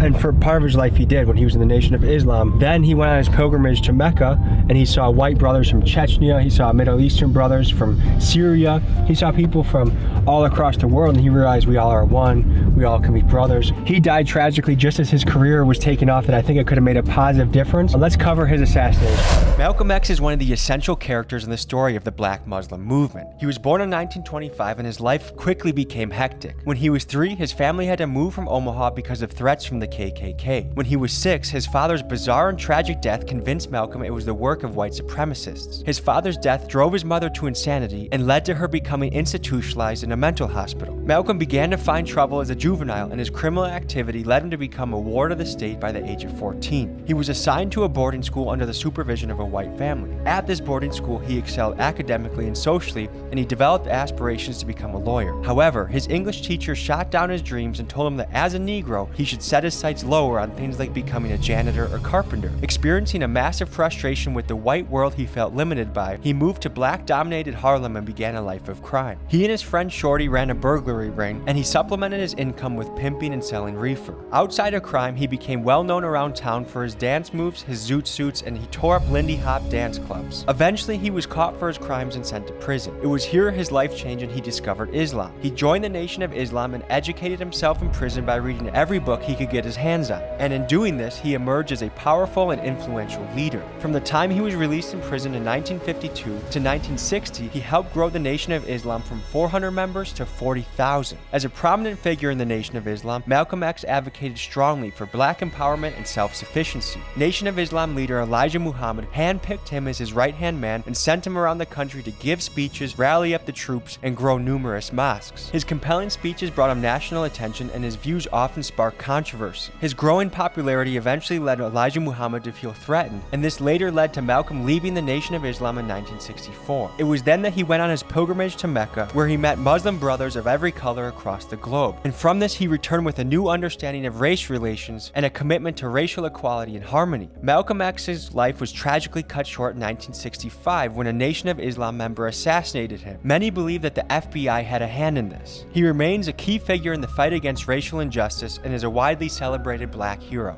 How you doing, bro? How you doing, bro? Kindly to meet you, man. Yeah, I'm excited, man. So tell the people who you are. Man, I'm Sadi Ali, man. Down here, you're at Bar Hill Imports at 321 East Persian Road, Chicago, Illinois, 60653 with my man Tommy the G. Yeah. This is Sadi Ali. Long ago, he used to hustle in the streets. Now he's dedicated his life to religion and runs a group called Muslimmatics, where he guides people on their journey in Islam. If you'd like to get more involved with Islam in Chicago, his link is in my description. Come on, you have a very peaceful and relaxed presence about you. I'm very peaceful and very relaxed. That's a good aura to have. And it's Friday. Tell the people what's special about Friday. Friday is our holy day, Muslim holy day. Friday is Jumu'ah Friday. Alhamdulillah, we all come together. And it's the last Friday of Ramadan, so it's kind of special. Everybody's gonna be packed down here. It's just beginning. We start in about another 30 minutes or so. People have almost made it the entire month doing Ramadan, which is no easy feat. That's hard to do. What are the biggest challenges people face during Ramadan? Not eating. Or drinking water? Not eating or drinking water. You know what I mean? That's a big challenge. But it's a good challenge because it's for Allah. And the fast is for Allah because only Allah knows if you fast. People can say whatever they want to say, but only God knows if you're fasting or not. Are you from Chicago? I'm born and raised in Chicago, Illinois. How did Islam start to seep into Oblak? Like how did... Let's go next door. We can talk more deeper. It's about to be prayer. My boy Tommy G, man. How are you? Yes, sir. Tell me about what's going through your head today. It's prayer day today. We're close to the end of Ramadan. So tonight, Layla through Laylatul Qadr. Yeah, it's an odd night. Alhamdulillah. Last 10 nights of Ramadan. How many Ramadans have you been through before? I made my shahada when I was like 21, but I really started deening probably like a year or two ago. So I said it's like my fourth Ramadan. What made you say this is something I want to do and become and want to be a part of? That's a long story, but I'm gonna cut it short for you. I had a conversation with a Muslim man, and we just had like a lot, and he encouraged me to go do research on my own. And once I did it, I went in and I just made my shahada. You know, I made my profession of faith. So beautiful. I hope we have a good Friday prayer, okay? Are there some basic phrases, Arabic phrases that we can teach the audience today? Assalamu alaikum. That means hello. That means may peace and blessing be upon you. Is there anything else you'd like to teach the audience? Alhamdulillah. Alhamdulillah means all praises to Allah, all praises to God. I learned that a lot from Khabib, the fighter. If you ever watched him that's fight, my man. He would say alhamdulillah an awful lot. Yeah, alhamdulillah, but you got Muhammad Ali, you know, I can't take Muhammad Ali out. You know, I always think, of course. That's the legend. You know what I mean? Muhammad Ali was definitely one of the best. What brought you to this? What made you decide this is where I want to dedicate my life to and bring other people into it? Well, what brought me to it is really, man, you know, I've been from the streets all my life, you know what I mean? So I know the streets. I know what the streets and what they evolved into. With me coming from the streets and knowing everything about the streets and be able to be a big brother to the brother that I didn't have from the streets, you know what I mean? When I implanted in the streets was just, I had got it out the mud. I was just there, you know, so whatever I learned on my own. But to be able to be a big brother to these brothers, to be able to show them that it's more to just the streets. What do you think's making guys like Little Dirk say, this is what I want to join? After you've been doing, after a person have dealt so much bad in their life, you know what I mean, coming from the ghettos and the trenches of Chicago, after they've seen so much bad, and to be able to taste something good, man, of course you want to stick to that. You know what I mean? Once you taste this and drink this, man, you're gonna want it. You're gonna want it. It's a very good taste. How did you guys meet? I've been knowing him since pup. Like, you know what I mean? He's little babies. I've been knowing them since they was little. So if a guy comes here for Friday prayer, then on Saturday he's out, you know, chugging a 40 and doing a music video with like, hey, I'm gonna shoot up this guy, shoot up that guy. How do you coach him along the path? That's how I explain to the youngsters. I say, imagine us that we on a boat, okay? And then you wanna, and you know, it's hot on the boat, we all on the boat. And of course, people wanna test the water. They wanna jump in the water, right? The boat is Allah, okay? So you jumped in the water. But if you don't keep your hands on the rope of the boat, then you're gonna drown. Right or wrong? Right. But as long as I got my hand on the rope of the boat and I'm dealing with the water, I can still pull one way, one out, until I really realize that this water ain't for me, because I'm gonna end up dying if I stay in this water. I'm gonna lose. But if I get back on this boat and pull back on this boat and do right, then I can float. So it's not like a zero-sum game. You can be, because that's the other thing. Everybody is welcome. Yes. I don't care what they do. Yeah. How they doing? They want to smoke weed, drink, like girls, and kill and shoot, come. Yeah. We want y'all to come. Once they taste this, that's gonna come up out of them. It's gonna be like a detox. It's gonna flush right out. Just look at our brother right now. You know what I mean? Take it back a year, 3 years back and watch him and see where he at right now. So tell the people who you are. My name Gatto, bro. I'm formerly known as El Gatto in Chicago. My name Gatto 2 times now. Everybody pretty much know me in the city. For music? For music. Okay. For music, yeah. And you said you just recently took your Shahada. I just took my Shahada March 20th, bro. Okay, what brought you to that point? What made you say this is what you want to do? So you know, I believe you got good intent and you believe it's one God, you Muslim. You just gotta figure it out. You know what I'm saying? So that's what I feel like it was for me, bro. So my brother Mafi, he been Muslim, so he started bringing me to the Jumu'ah, to the mosque When he And first invited you, what was your impression? I'm at home. I'm at home. I'm at the crib. That's what it felt like. We came every day. We don't even just come on Friday. We be in here every day, chilling. Yeah. And God, how have you seen Islam start to change or impact your life? What have you noticed? My actions changed, bro. I started holding myself accountable. You know what I'm saying? I started taking wrongdoings more serious. You know what I'm saying? Because I know that it's real. You know what I'm saying? I'm making sure I pray 5 times a day, at least trying to stand on that. You feel me? And just, yeah, bro, it's just, you know, frequency, energy, bro. Like, you don't want to, at first, like, I used to ride home every night trying to decide whether I was making a right or wrong decision. Now I don't got to do that. Have you guys got any pushback from family or friends? Oh, yeah. Of course. Tell me about that. Tell me about that. I ain't gonna lie, this every day, but like I always tell people, I don't go around telling nobody to be Muslim. Like, I'm not telling nobody, like, you should be Muslim. Like, we like to believe that Allah chooses us. Everybody not gonna be Muslim. That's just the fact of the matter. Everybody not gonna be Muslim. I'm gonna read this for you, bro, because you just asked us, do we go through, what do we go through as far as our family and all this going against us, right? The book tell you, as for those who persist in disbelief, it is the same whether you warn them or not, they will never believe. God has sealed their hearts and their hearing, and their sight is covered. They will suffer a tremendous punishment. So it's nothing we could do. But it's almost like when Moses goes to the Pharaoh, and every time he tries to plead with the Pharaoh, the Lord hardens his heart and he doesn't want to hear it. But then eventually, after enough suffering, he does hear it. What I'm referring to is a story from the book of Exodus where Moses is called by God to free the Hebrews from the slavery of the Egyptians. When Moses politely asked the Pharaoh to free his people, the Pharaoh decides he'd rather not lose the free labor force that was building his sick pyramids, so he said, "No thanks, Moses." Undeterred, Moses leveraged the power of the Lord to unleash a psyop and biological warfare of biblical proportions against the Pharaoh and his people. There were rivers of blood, a frog apocalypse, locust swarms, and even 3 days of darkness. But this was not enough to make the Pharaoh fold. God hardened his heart and the Pharaoh stood on business. But then Moses dealt a final blow of deleting all firstborn Egyptians from earth, and somehow God co-signed this plan and helped Moses spin the block against the firstborns. It was only then that Pharaoh agreed to free the slaves. Moses then gathered his peeps, parted the Red Sea like a boss, and delivered his people out of Egypt. All this to say, hardening of the heart, whether it's done by Allah or God, is a common theme in religious texts. Who are some other Muslim heroes that you guys look up to? Malcolm X. Malcolm X. Tell the people about that, because I think he's misunderstood. I think in the media he's portrayed as a separatist. He wanted to kind of separate black people, white people, but they missed the part of the story where he went to Mecca, he went on his pilgrimage, he saw white brothers from Chechnya, he saw Arabian brothers from Saudi Arabia, he saw people from all over the world. Usually the ending of everybody's story be the good part, the good story, you know what I mean? But our brother Malcolm X, you know what I mean, I would like to say that, man, me personally, I would like to say I'm one of the descendants of him, you know what I mean? That he laid the foundations for us to be able to how we doing what we doing right now. I guess maybe where I want to go with this is like when people come up that can unite people. Well, Martin Luther King, Malcolm X, JFK, they get taken out. And so some people go with the conspiracy route, and maybe it's true, maybe it's not. But let's just say that another strong Islamic movement hit Chicago, and there's some very strong leaders. Right now. Do you think there's any that you guys think you have to think like, man, is the government gonna take me out? Or I told you we don't do no worries, but at the same time, Allah. I mean, we know that people are looking at us, trying to probably thinking certain things that we doing. We trying to put, we stopping boys that was out here killing one another. Do you think the FBI has their eyes on this movement?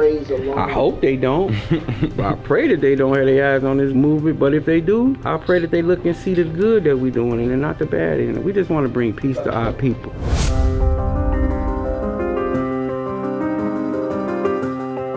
Okay, so where are you taking us next? You know, right now it's been so packed over here, man. We've been doing a lot of dawah, man. A lot of people been coming down and, you know, embracing Islam.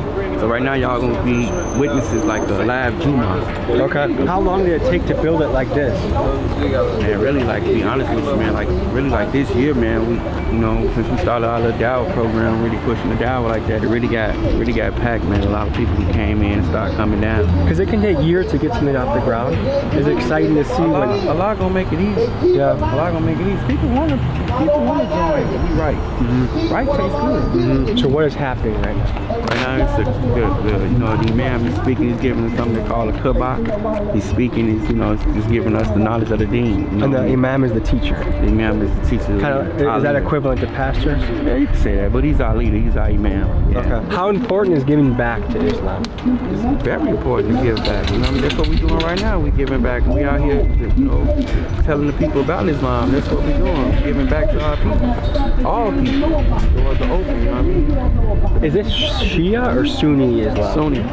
The Muslim faith has two major sects, Sunni and Shia. After the death of the Prophet Muhammad in 632 AD, there was a debate on who should become the next leader of the Islamic Caliphate. Those who pulled for Muhammad's friend Abu Bakr became the Sunnis, and those who wanted the leadership of Muhammad's cousin Ali became the Shias. Sunnis make up the vast majority with around 90% of the global Muslim population. Here's how they differ. During prayer, Shias have their hands by their sides, and Sunnis keep their arms folded. Also during prayer, Shias are mandated to touch their forehead to natural material, while the Sunnis are not. From an outsider perspective, it seems like relatively minor differences separate the two groups, but these differences have resulted in major power struggles. A few years back in Iraq, Saddam Hussein's Ba'ath Party was highly repressive of the Shia majority, and currently in Syria, the country's Sunni majority are oppressed by the Shia-dominated government. Whether it's Protestant versus Catholic, the Packers versus the Bears, Democrat versus Republican, humans prove time again that we are tribal creatures. Okay, so if I were to convert, I'm going to ask a few different questions of what I can keep doing and what I can't do anymore. Let's start with the easy one, pork and bacon. No, you can't eat none of that. It's not good for you anyway. You shouldn't eat that, period. I told him that. Okay. It said it in the Bible. Let's go to another important one for male. Can you still your baby? Oh, you don't spoil the Not zero whatsoever? Leave that alone, man. It's hurting yourself. Can I be a Muslim and go record a drill music video where I talk about shooting all my hops? Yes, you can. I can? Yeah. Okay. Can you have premarital sex as a Muslim? No, you don't supposed to have premarital sex as a Muslim, but you know, like I said again, if you come into the deen and you having premarital sex already, just, you know, learn about that and then marry it. If you want to have sex Hey, I have good news. I can have sex because I'm married. Alhamdulillah. Is there a brother here that has a story of prison conversion that we can talk about? I've been in prison. What'd you go away for? Drugs. Yeah. And how long into your journey in prison do you decide to change and seek a different path? Immediately when I get in there, because you know I didn't like to do weird stuff. You know what I mean? Play around like that. So immediately I got right on the business. You know what I mean? Got to it, put my life together. But jail is not it. Yeah, it's over. You can wrap it up with that. Yeah. We gotta get to prayer. Yeah. Appreciate you, brother. All right. Thank you. Thank you so much, man. Thank you, man. Thank you for coming. Thanks for what you're doing, too. Let's start rolling now. As we were putting the finishing touches on this documentary, I found out that Glee was actually in Saudi Arabia on a pilgrimage to Mecca at that moment. So I gave him a call, and while the audio didn't record, but what he did say over and over again is, "This is beautiful. This is beautiful." He was just contagious with his positive energy. He was excited to come back to Chicago and spread the message even more. So I'm excited that him and Sadiq got to go on this trip, and I'm excited for the future of Chicago and the possibility of peace that they can bring into the city. Oh, folks, welcome to Street Beef's West Coast, where shit goes down.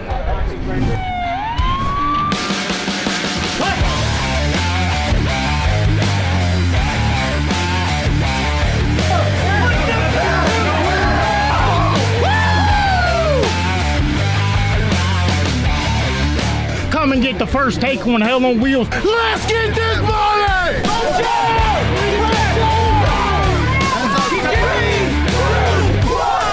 Street Beefs was started by Christopher Scarface Wilmore in Harrisburg, Virginia, with the mission of providing an outlet that reduces deadly violence in the streets. With the motto, guns down, gloves up, Street Beefs is an outlet for young men to get their aggression out in a healthy way. Street Beefs has 4 different locations across the country. The headquarters, Satan's Backyard in Harrisburg, Virginia. Street Beefs West Coast out in Mesa, Arizona. Street Beefs Scrapyard in Gig Harbor, Washington. And Street Beefs Dirty South in Houston, Texas. To some, this may look like a bunch of knuckleheads brawling in the backyard, but to those in the Street Beefs community, this is a vitally important part of their life. Today, I head to Street Beefs West Coast to bring you guys this story.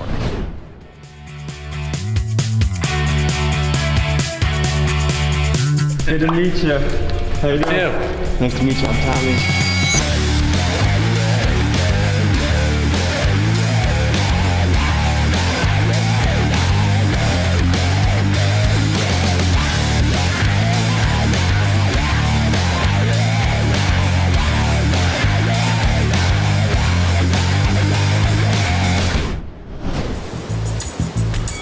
Up bright and early to see fist fly and some backyard brawls. I mean, is this not the dream job, folks? Waking up and seeing some fights. Fights are just such a primal element of being a human. I think it just brings out something in us. Is this part of our nature? I think it's undeniable that it is. We're gonna see a cool twist on the fighting, which is a way to build community. It's a kind of a paradox that by fighting you build community. Here we go, folks, here we go.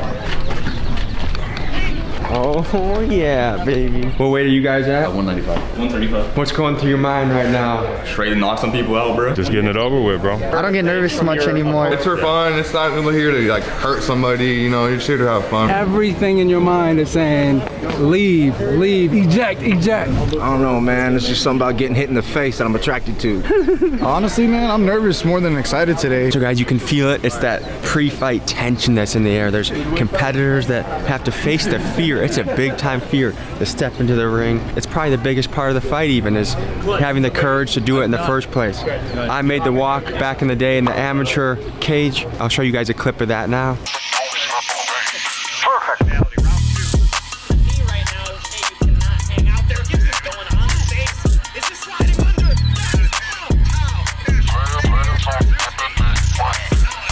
Everyone that's stepping in the cage today, a lot of respect for the courage that they're showing. And we have our leader and matchmaker. You looks like 165, thank you, sir. How you doing, man? How are you, sir? Good to see you. You look good, goddammit. Well, you do too. We're here with Anthony, aka Güero. What is brewing right now?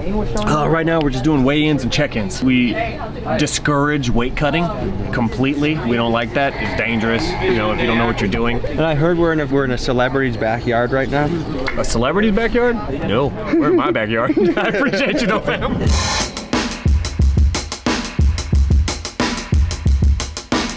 Why the hell did you guys sign up to come here on an early morning to fight somebody? What made you decide to do that? It gives you something to do. It gives you something to want to believe in. And for some of us, that's what keeps us going. That's what keeps us motivated. A man without purpose is usually depressed, right? Exactly. What does street beefs mean to you? Oh, I think it's outstanding. I think it's a good idea. To be a man is family. It's community. The community. Community, man. It's the fellowship, it's the community. They all love each other. They all get along. They all afterwards go to an after party, have a great time. Brotherhood. Street beefs just gives opportunity to people that don't really have opportunity. It's that they're normal people looking for community and they find it in the yard. Bathroom situation. You have like 50 fighters walking in your house to poop? Or rolling right in the house, dropping deuces, plenty of baby wipes. You're good, bro. You got shit, you go for it. Okay. We could fight together, we could shit together. Exactly. That's a good point. Yeah. I don't know if you guys saw this. This is where everybody's gonna do their hard sparring. It's rocky and it's a pain in the ass. Are any of these full MMA or are these all striking? Some of them are MMA. Okay, so they'll go down to the ground. Yep. They'll get sand in their shorts. Yep. I mean, you can hit these. They're pretty. It's pretty solid. They're not going anywhere.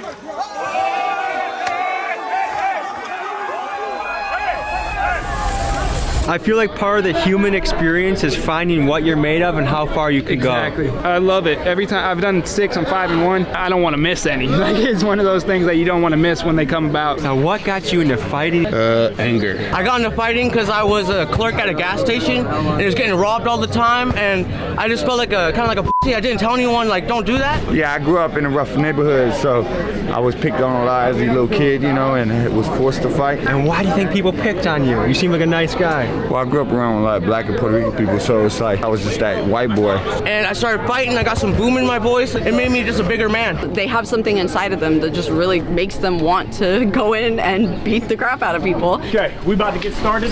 Arizonian Samurai Jack, Viking Warrior versus Ashraf, Havoc versus El Macho, No Love versus Clutch, Bushido Zed versus Hell on Wheels. Everybody start getting ready. If I just called your name, be on deck, be ready. Are you rapping this? Yes, sir. What makes you stop and fight? You know, if it's too rocked, 2 days, not focused, I'm gonna have to stop it. Good luck in there. Hey, thank you, man. Appreciate it. What's up, Mom? How you doing? All my family back at home. From the 916 to the 209, man. We out here, baby. Another day in the office. Shout out to everybody here. Let's get this started. Street Beast West Coast here at the Hot Box. We're about to pop it off and start this event. Street Beast West Coast. Round 1. Fight! Go. Right back. Right back. Yes, sir.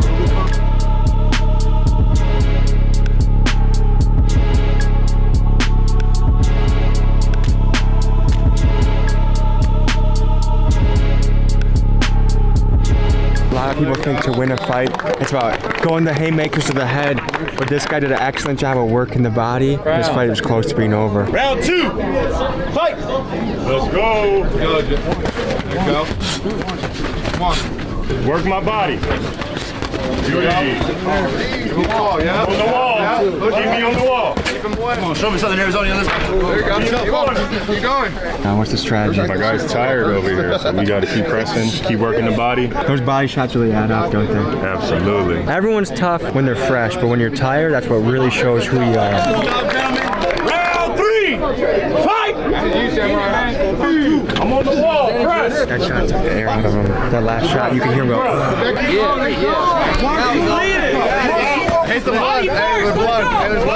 Is the rule no bleeding? Yeah, so as soon as we see blood, because none of our fighters are tested, we stop it, and if we can't get it to stop, we just stop the fight. Keep popping that jab. 3, 2, 1. Hey guys, let's go. Right here, guys, after a hard-fought fight, we got by decision, Samurai Jack. It's an honor and a privilege to be here. Thank you, everybody. It's good to see y'all. My family back at home, Sacramento, Stockton. Let's get down. You put that work in, man. How you feeling right now? Man, I knew that dude was gonna be a warrior. I'm just proud to be here, man. I wouldn't have it any other way. Well done. Thank you.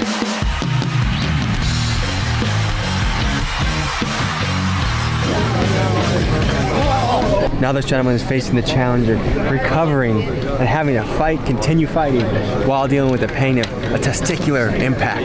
You're gonna parry, work off that parry. Okay, they're back.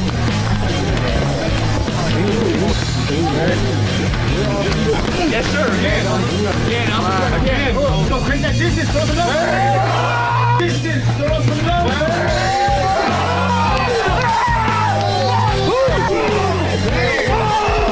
Yes, sir. Dude, nothing like a knockout punch to get the blood pumping. How you feeling right now, big guy? Tired as Yeah. It's good to get a good knockout like that. Clean knockout, clean KO. Feel great about it. Yeah, he does this every event. I started to feel it at the end. Past 3 events, he passed knocked over somebody up. Really? Bro, this dude he fights for Dana White. Yeah? Yeah, power stop right here, man. What's your take on those first 2 fights, man? It's absolutely a phenomenal start. Both of those guys are very, very good.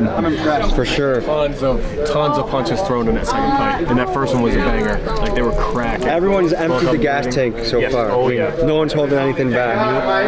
They know they can't. In this next fight, there's some bad blood. Homeboy over there in the orange, but then he started talking about my mother, then I talked about his wife. El Macho in the orange was talking shit on Facebook about Havoc's mom. Number 1 rule of street fighting is don't talk about the guy's mom, right? Yeah, it's gonna get your ass whooped. Yeah, I'm a mama's boy, so I don't give a who knows. So in this next fight, there's more beef than a burger. Fight!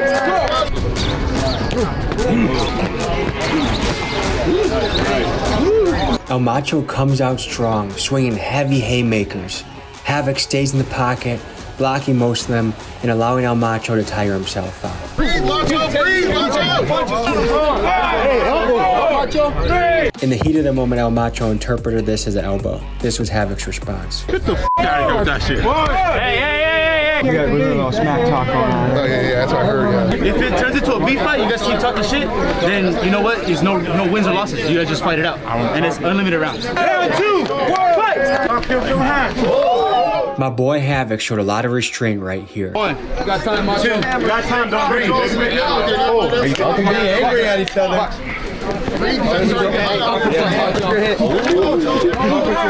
them think, sing, boy. It was at this moment that he knew he f***ed up.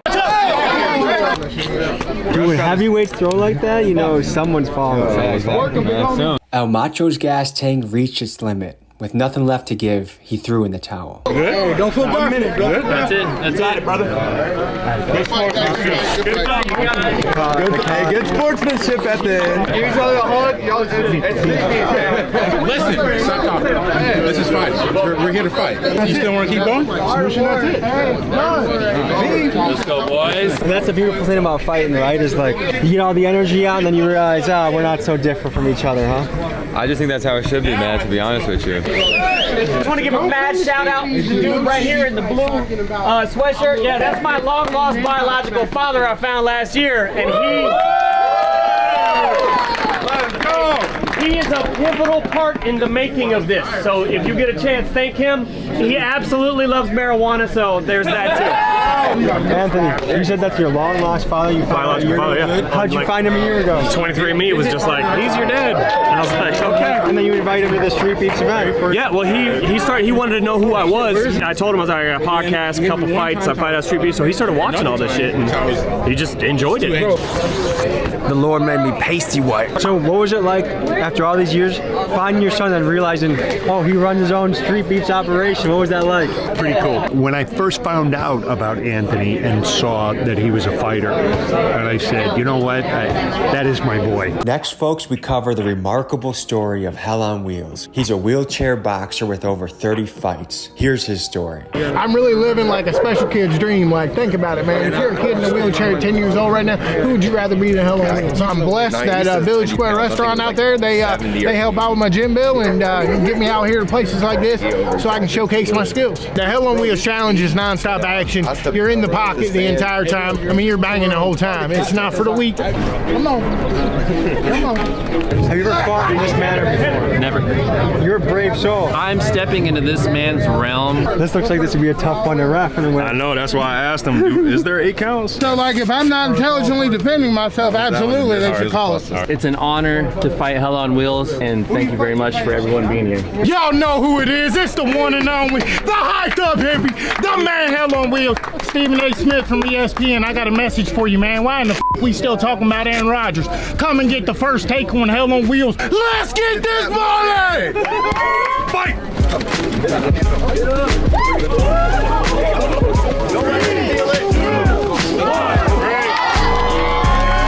Round 2, fight!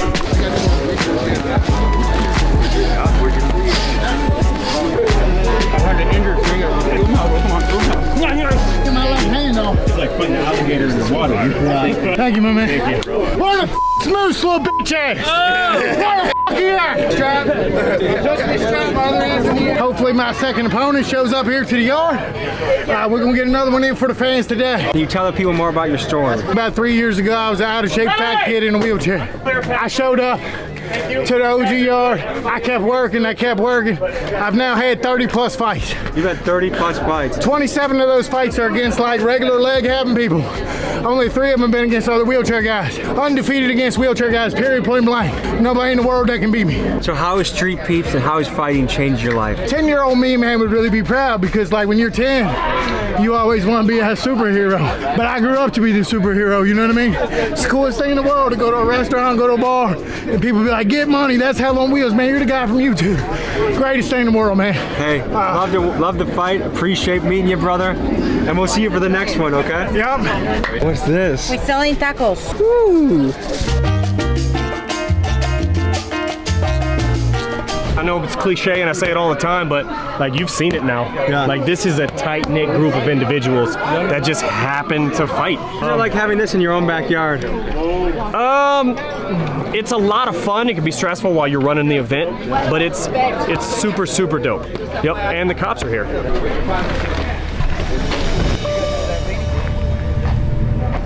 That's a lot of ops. What are they doing? So I guess that lady specifically asked for us, but I don't know what's going on. Thanks, my man. Thank you. A little light sparring. That's all it is.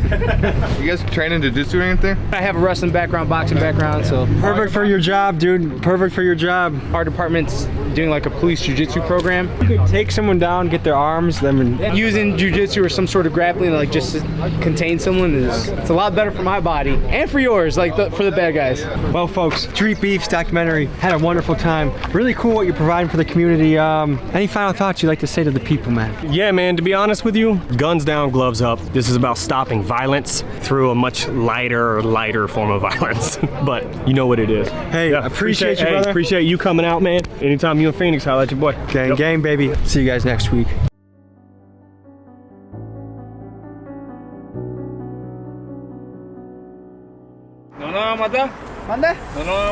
Cafeteria just rapping. Kept my foot on the gas, then I pressed down, then I caught traction. Got all state for insurance. Hey, there's Border Patrol.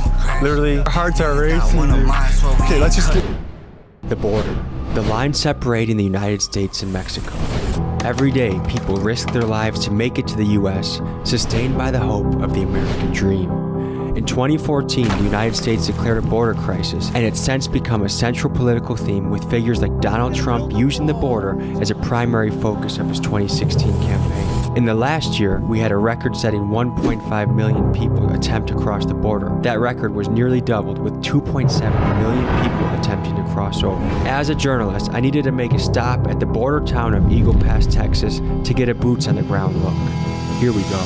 Today we're on the border of Texas and Mexico. We're in Eagle Pass, Texas, just about to cross over into Piedras Negras, Mexico. And today we're exploring the story of immigration. We're gonna be talking to coyotes, trying to visit a safe house, talking to immigrants, citizens, potentially law enforcement, all of the characters that are in this complex story of immigration. Our guide for the trip is Cheddar Blanco, a rapper from Eagle Pass, San Antonio. But I got up and made it all over again. He's making moves and he's also helping us around on some of these treacherous waters that we're navigating.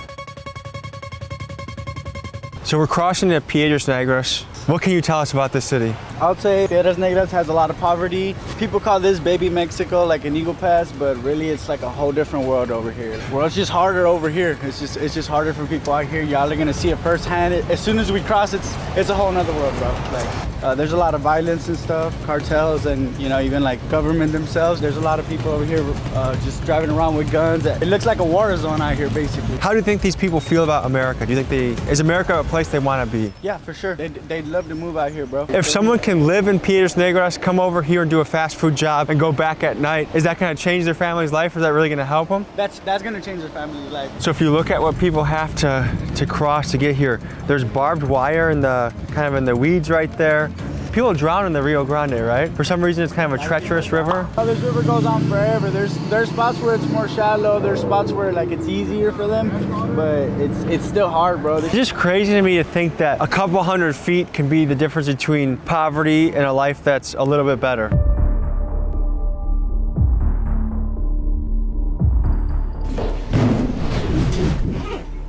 Can you call him back up? ¿Tiene que checar algo? Sí, la cámara. No sé si tenga que pagar impuestos.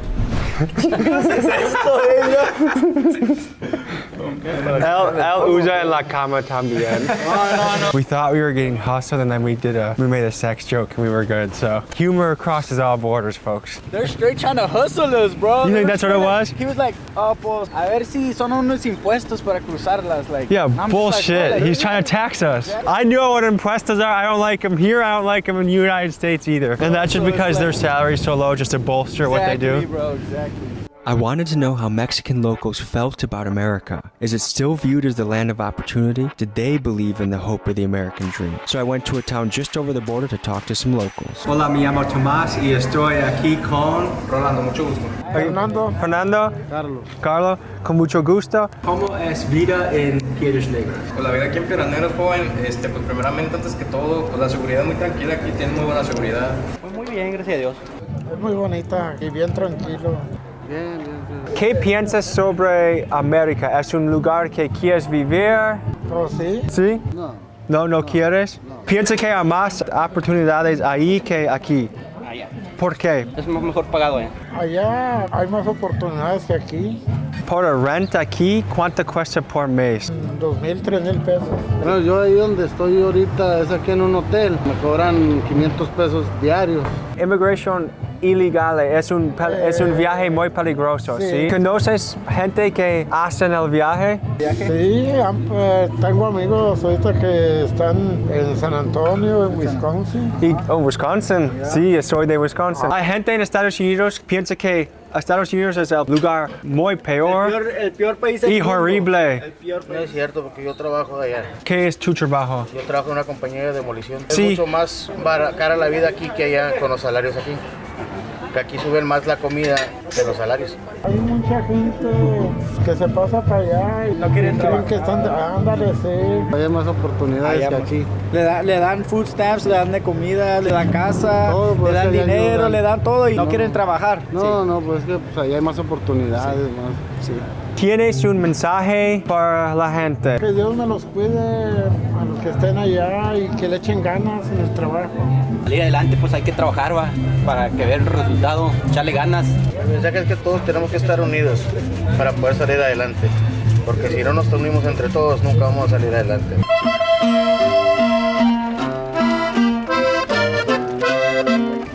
Hello, ¿cómo está? Thank you. Just rapping, kept my foot on the gas, then I pressed down, then I caught traction. Got all state for insurance, every beat I hop on, We're in the car right now, gonna meet our contact, then we're gonna go to the safe house. So first we gotta pass inspection, they gotta make sure that we're not snitches, not, you know, cops, and then we're gonna pull up. See you guys in a second. All right, we're here in what is this, a trap house? We're gonna talk to some fellas that are in the business of moving people.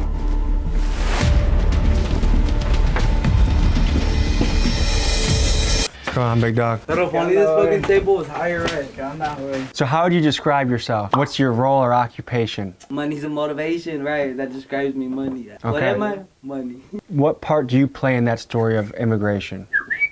Well, immigration, like, we're border babies. We were grown in the border. We know everything, like, how shit goes. It's like, even if you don't want to know, it's just the border shit's going on, you feel me? I was looking at the numbers. So this year is a record of immigration in the United States. 2.7 million people have come across the border. A lot from... That have got caught. No, just have crossed the border, period. A lot from Venezuela, Colombia. What are you seeing? Like, what is the primary reason you see people cross the border? But shit, like, when I first got out, like, 6 months ago, they were over there in on the Hondureños, man. The Honduras from Haiti and all that shit, they were like black people, but they don't know English. That was the caravan? That happened in Del Rio, way. They had like 1,500 people, way.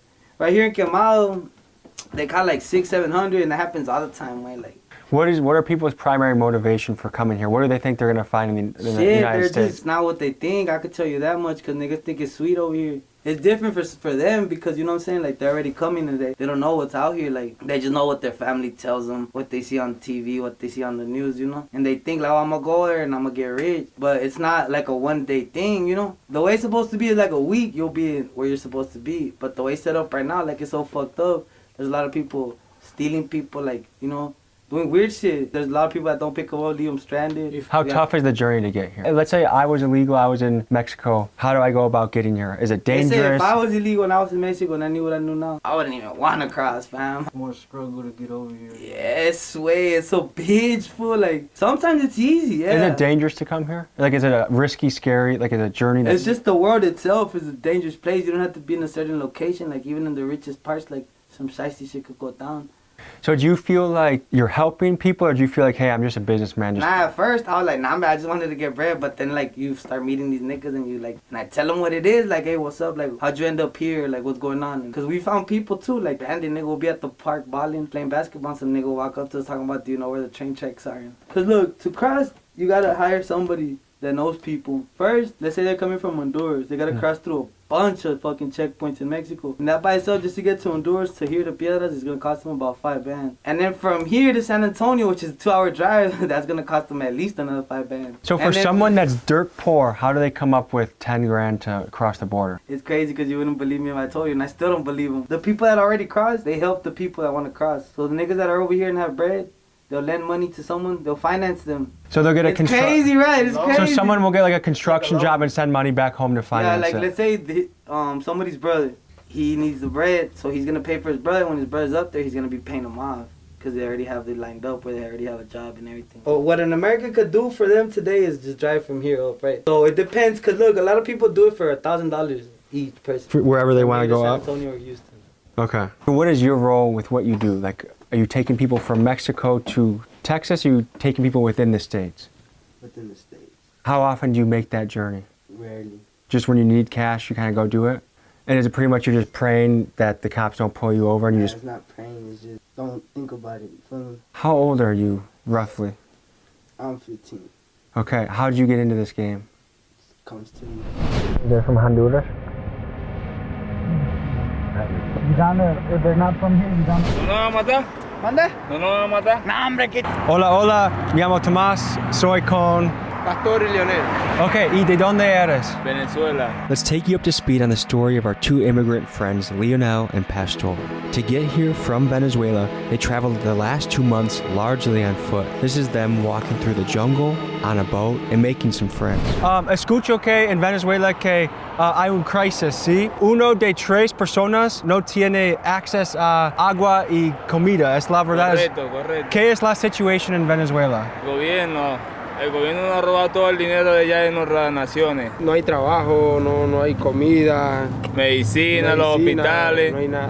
Describe el líder de Venezuela. Es un dictador. El presidente es un dictador allá que no deja que uno progrese. Todas las empresas las ha expropiado.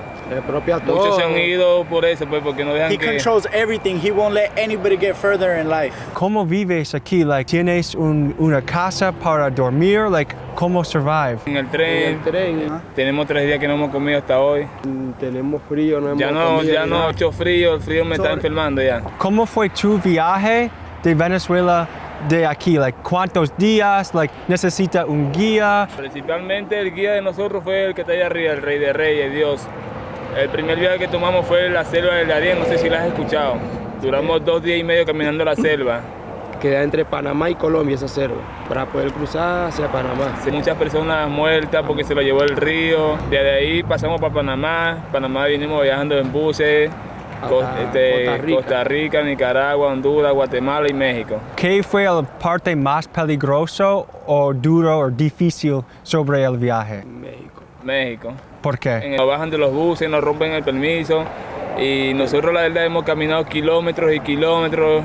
Ya me empezó un dolor aquí en la rodilla. Casi todo México lo hemos transitado caminando, si no agarramos el tren y en el tren corremos peligro de que nos agarren los carteles, nos roban. Antier se nos mató un amigo en el tren. Amigo iba montado arriba y vamos a saltar esto, compramos comida y cuando tienes comida podemos hablar un poco más, ¿ok?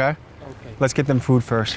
Puede pedir, pero cada tú quieres en el menú. So, we're going back to meet the 2 Venezuelan boys, and initially our plan was to bring them back to the Airbnb and let them sleep there. But after talking to a couple locals here, they were like, hell no. Some of them said this is a 5 to 10 year potential sentence if we do that. To me, it is so crazy to think that giving someone somewhere, a place that is warm to sleep for 1 night to give them a little bit of relief from this 2-month journey that they've experienced. Like, they've experienced hell in these last 2 months. They hadn't eaten in 3 days. They were wandering around hungry and cold and tired. And all of us were on board. Let's bring them back to the place to let them sleep. Let's give them a bed. Let's give them showers. Fear is kind of winning out on this one. Although it'd be a great gift to give them, it's not worth 5 to 10 years. You could get put in a cage for doing what you think is totally the right thing. Helping 2 people. Like, imagine if you were lost, you were in some foreign, unknown place, hungry and cold. It was illegal to help you. Like, you would just hope that someone would help you. So we're gonna get them some supplies that at the very least they stay warm another night. Keegan, any thoughts? Kind of with you on that. It's just, you can't do the right thing because they put us away and, kind of compromise our position. Miguel. I was on board with it, but... Miguel was gung-ho, dude. Yeah. He ripped his jacket off. I'm rooting for them, but, we can't to a full extent, Miguel's parents are from Mexico. What would your parents say if we got caught doing this? I feel like my dad would be like, hey, let's go. Like cheering for you? Yeah, he's like, hey, I with that, but... he'd still be like, you're done, We're gonna go get supplies for these guys. We're gonna go try and find them. So these guys are trying to get to Chicago, so they are going to be hurting if they don't have some warmth. So yeah, let's get them some food, let's get them some layers.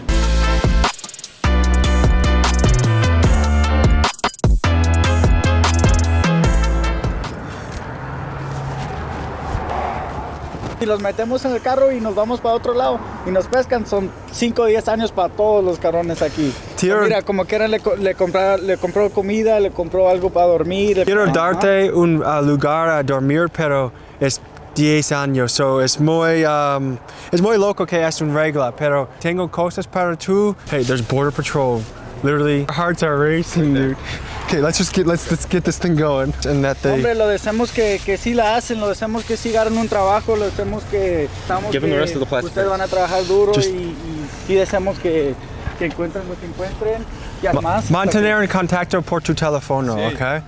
Quiero escuchar sobre tu historia. What the When that border patrol passed, I was like, but dude, he said he said they don't come over here. They're probably like used to them passing.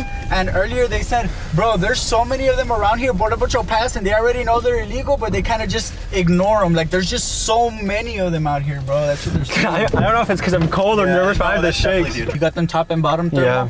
Dude, they'll be toasty in that sleeping bag, bro, like you said. They have all those layers. The fact that you got them 2 sleeping bags, like, dude, they're golden, dog. They're gonna go stash out somewhere right here. So I told him go find somewhere warm. I was getting real nervous, bro. My Spanish was all up because I was just. Were you scared about border control? Bro, straight up. But when he said no, they won't come back. I remember what they just told me. He looped around and came back, and then they came back again. It was just the like. First time I saw it, I'm like, oh shit.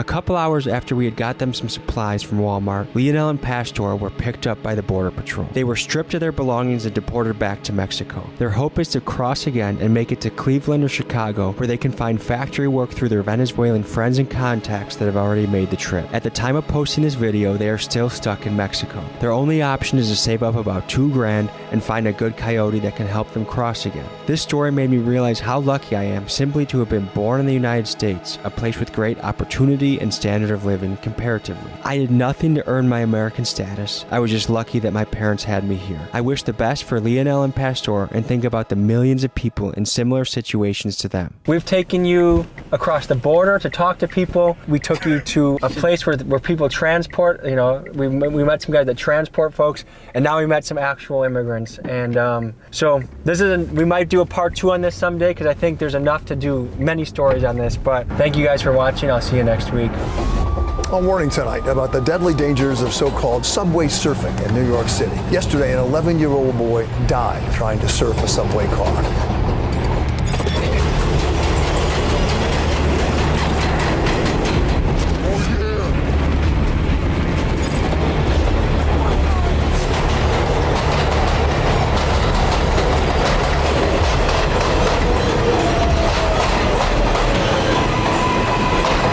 We hop on the 7 train.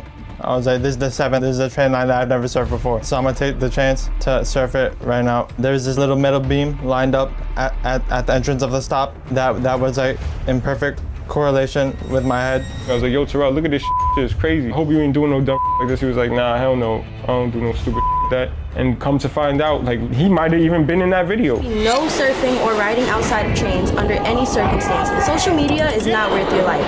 Ride inside, stay alive.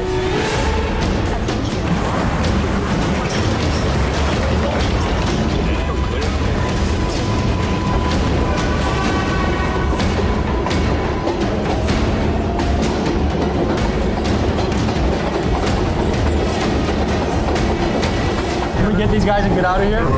Let's go. Growing up younger, I didn't really get treated with like any respect or like love.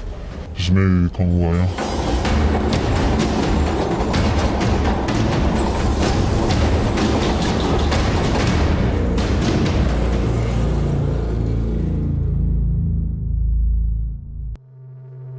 A disturbing trend is ripping through New York City. Young men are risking their lives, leaping onto moving subway trains, riding the metal beast in a dangerous game of subway surfing. Reckless behavior amongst the youth is not new. It's been a part of history for millennia. But this story has a modern twist. Much like the viral Kia Boy phenomenon, the rise of subway surfing can be directly traced to social media, where the pursuit of fleeting fame drives young men to risky extremes. But these brief moments of internet glory can come at a devastating cost. The harsh reality is that some New York families will never see their sons again because of this deadly trend. Warning, what you see in this video should not be replicated in any manner. This is highly dangerous, and doing this stunt is not worth your life.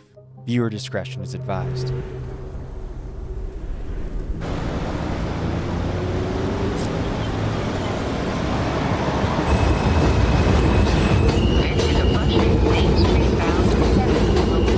We're here at Court Square Station to cover a very serious, interesting, and controversial story. There's these subway surfing kids. They hop up on this train right here, and it might be the last thing they ever do. Are you guys aware that there's kids that ride this subway, that surf it? Have you ever heard of those kids? Yeah. What would you want to tell those kids if you could? Stop doing that. Think about your life. Yeah, your life is more important. Exactly. You got a long life to live. What would you do if your son was caught doing that? Oh my God. I might have to strangle him. Another one just died on the train. When did that happen? Earlier today on the F train. A little kid riding on the train coming from school. An 11-year-old boy from Brooklyn fell off the train and onto the tracks after pulling the dangerous stunt. The boy was on the roof, subway surfing, on top of a G train in Park Slope, Brooklyn, bound for Queens. What is it about young men you think that are just willing to do this? You see people doing it on the TikTok, then everybody want to follow it. Don't follow these other videos just for views that you go Bible. Nah, your life comes first. How are you? Everything's good right now. Okay. I was talking to a couple on the way here. They said a kid died on the F train today. That did just happen literally this morning. 10:15 this morning, some kid cut class, went on the F train near 4th Ave 9th. There's a bridge, and when someone's inexperienced and they don't think about that shit, they'll do it, they don't think about that. And as a result, they can't get downtime. He probably hit the bridge and fell under, and that was it for him. How risky would you rate this behavior? I would say it's very risky nowadays, especially with the abundance of social media and everyone doing it. Back when I was doing this stuff, it was not that bad. To all the viewers back home, I would say this. No amount of likes or views or follows is ever worth you risking your life. Should we start moving? I think we should.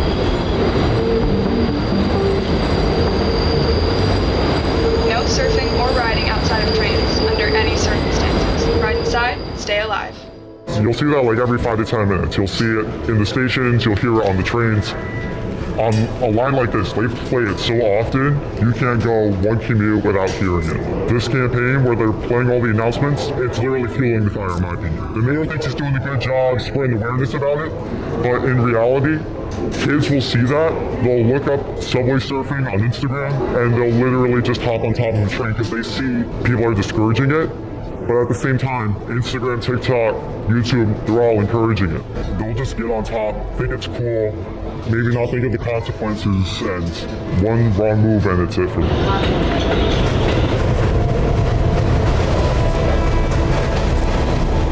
You seem like a smart kid that would come from a good home. If I'm real, I have a lot of issues. Like, mentally, it's hard, but, riding on top of the train, riding on the back, it was a way I coped with it, It really was at the time. But, after I stopped this phase in my life, I started to slowly mature and I put myself into school, completed some technical school stuff, and now I'm on my way trying to get employment, see a better future of myself. And how old were you when you started? I was 16 and I stopped when I was 18. And what made you get out of the game? So in December 2022, someone in our group, he fell under a train and passed away while I was on top of it. Police say a 15-year-old was on the top of the southbound J train around 11:30 this morning when he fell and hit the electrified third rail. Teams from the MTA and the police responded, but it was too late. Attention everyone, if you have questions or need to report an issue to the police, the MTA police is located at the station. There's a lot of police presence on this line. Back then, when I was doing it on this line, you could pretty much get away with it whenever, I could go up and down the whole line, surf, back, top, do anything I wanted, and not have any repercussions for it. But because it's gotten so popular, the police see it on social media, police officers will be stationed on this line, preferably at the end of platforms a lot more often, to catch kids if they're on the back or if they're riding on top of the train, they'll hold it. But it's gotten to a whole other level nowadays. You see a building like that says with the blue stripe 50? Yeah. They'll go on the roof of that building because it's a vantage point where they can see the train tracks. And if they see kids riding on top of the train, they will literally deploy drones which will record the activity, and then they'll stop the train before it even gets to the station, and then they'll just have police waiting for them.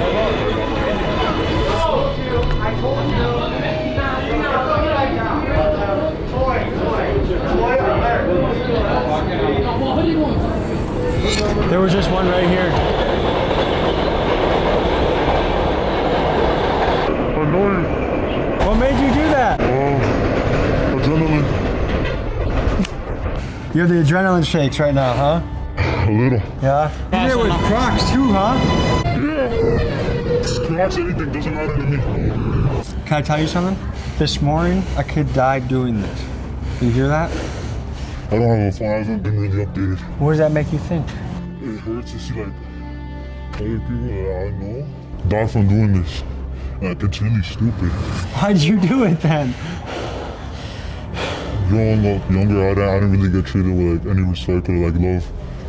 So like, just made me become who I am. Like, I started doing like illegal shit, dangerous shit like this. If I'm gonna be real, it's a drug. It's literally a drug. You can't stop. I was doing this 2021, 2022. I just tried to bring myself up, put myself in a better spot than I was in before. And I really hope at some point, you'll learn, you'll mature, and you'll figure out what you want to do with yourself. For my age, I've matured, but there's still some things that just affected me when I was younger, which makes me who I am right now. I also was abused when I was younger, so I hope mom and dad. If the ride home goes wrong, what would you want? What message did you have for your mom, or what would you want her to know? I just wanted to know what I felt before, to take into account what she did was wrong. That's really much though. I still love her and can't feel it. Like a kind of a big brother, I just say like, think about your future, that you bring a lot of value to the world, and you can bring a lot of value to the world. So that would be very sad to hear something happening to you from this.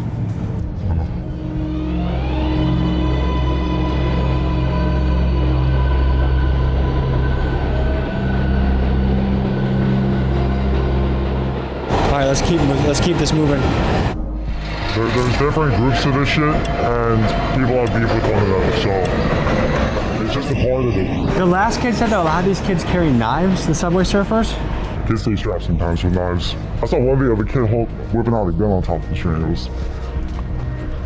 So a lot of these kids are armed and dangerous in a way. In a way, yes. There is a Manhattan bound local 7 train to...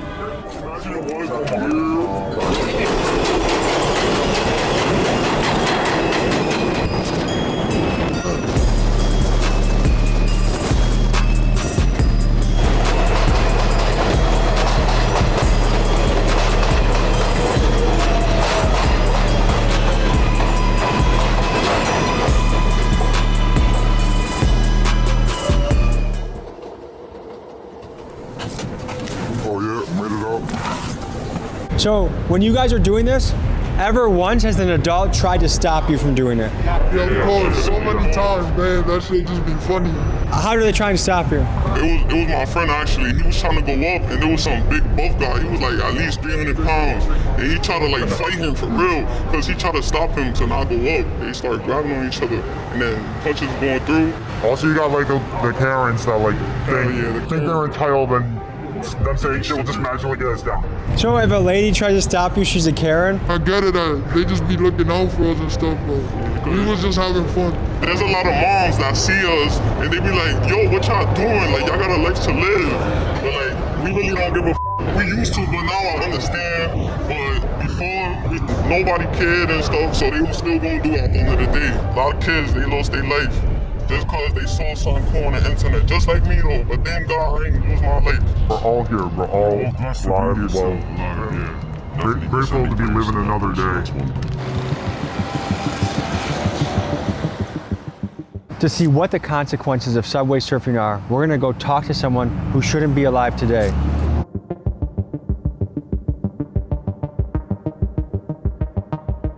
All right, good to meet you. Tommy. Nice to meet you, man. How are you? Great to meet you. June 23rd, 2022. I get some of my friends. We go on the train. We go to the Tango Mall in Flushing, Queens. We initially go to see a movie. Turns out we didn't see a movie, and then we decided to head back to Astoria. We hop on the 7 train. Surfed before, so I'm gonna take the chance to surf it right now. Might as well. And then I climbed up. I'm sitting there, and then there's this little beam, this little metal beam lined up at the entrance of the stop. That was like in perfect correlation with my head. I was sitting on the train with my legs dangling in between the carts. Everybody always asks me if I saw the beam. Obviously I saw the beam, but in order for a human to process what to do, like to duck under the beam, you would have already been there by the time it would have processed in your brain to duck. I don't know like how to put it in words. Like, this is my best friend. I started begging God. Like, I got down on the floor in the nasty bathroom in the hospital. I remember like a nasty, pissy hospital floor. I was on the floor, like literally begging. When you first saw him, did you even think he was gonna survive? He was never not gonna make it in my head. It me up. Like, but I still was like, I'm like a type of person where everything is resolvable, everything. So what we about to see right now, we pretty much about to see one of our dead friends who have passed. God may bless his soul. This is what we wrote for him to send our blessings to him. The day he passed away, yeah, a lot of people showed up, all his friends, like all of us that used to surf. We don't condone that surfing stuff anymore. At all, so please do not try this at home at all whatsoever, please. It's crazy too, because he was young. He was only like 14.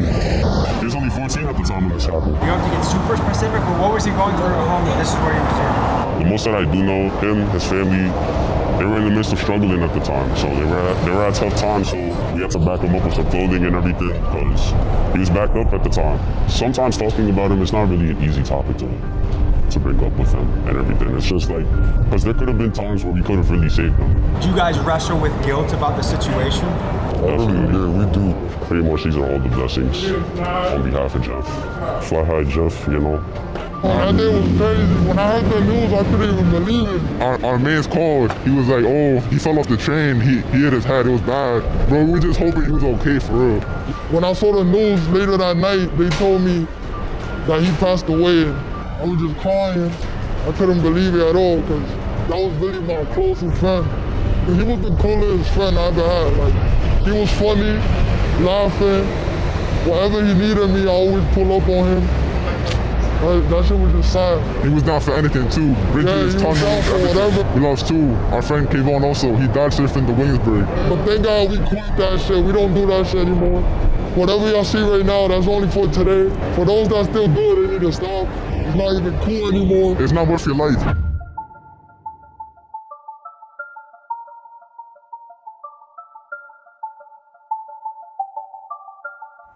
Okay, so they said they're gonna go on a run. I'm gonna follow them under the train. I'm obviously gonna stay in the train.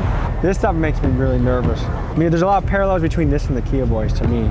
See how this goes. So we'll see you after this mission.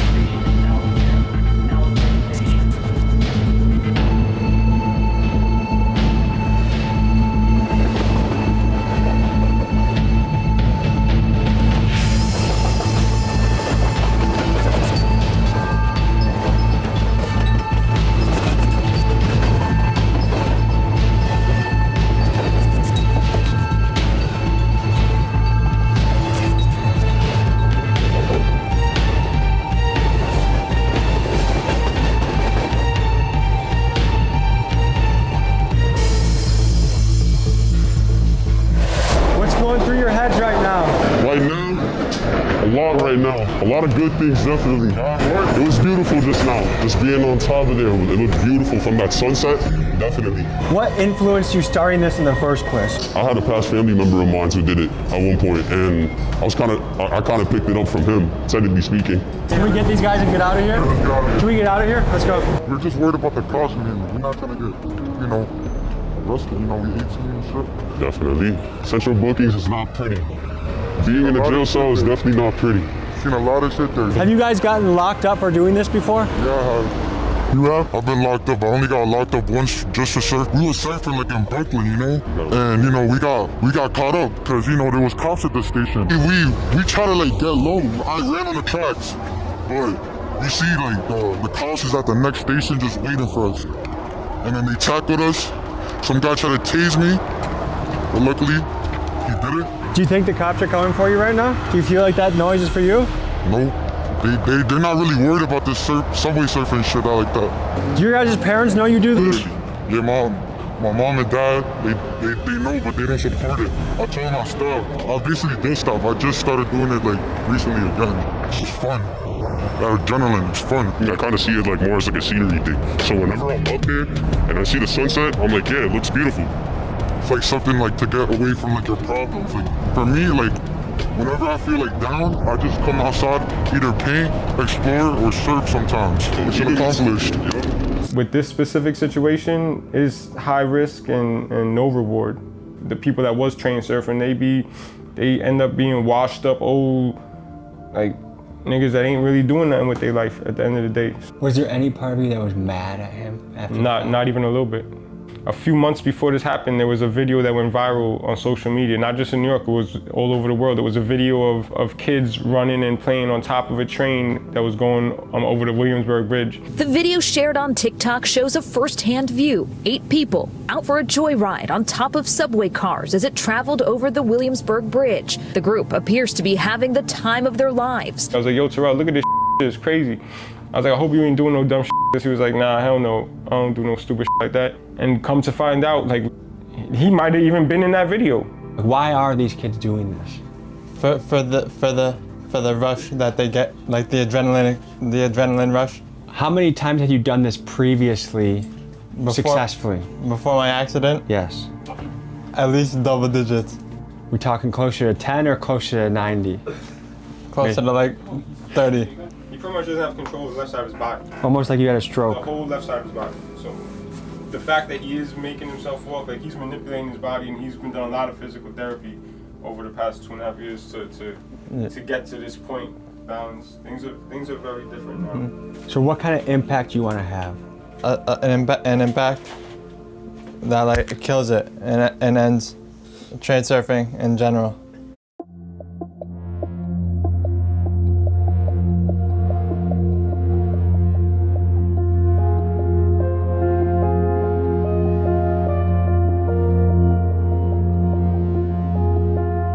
So these are kids right here. What do you think about that? Rather dangerous. Do you think they should get in trouble for that? If they live, perhaps they should, yes. I mean, I grew up in this city. I remember it's been ages, but it's been going on decades after decades. If you know, thrills shouldn't risk your life. It's dumb as you're risking your whole life. Why are you getting on top of a train? What should happen to these guys if they're caught? Jail. Go to jail. That's it. Go to jail. Because you're supposed to be in school getting your education. I know a friend who knew a friend that died from subway surfing. His name is Kasi. He died like a year and a half ago or 2 years ago. Don't subway surf. I think anybody that puts their life in danger, we gotta hope that they don't hurt themselves. What would you say if you had a son that was doing this? If my son was doing this, I'd probably tell him the choices that you make, you're gonna have to face them. I'm gonna tell you a safe choice, and from that you make your decision, and you have to live with the choices that you make. Que tan re loco. No, yo no lo haría.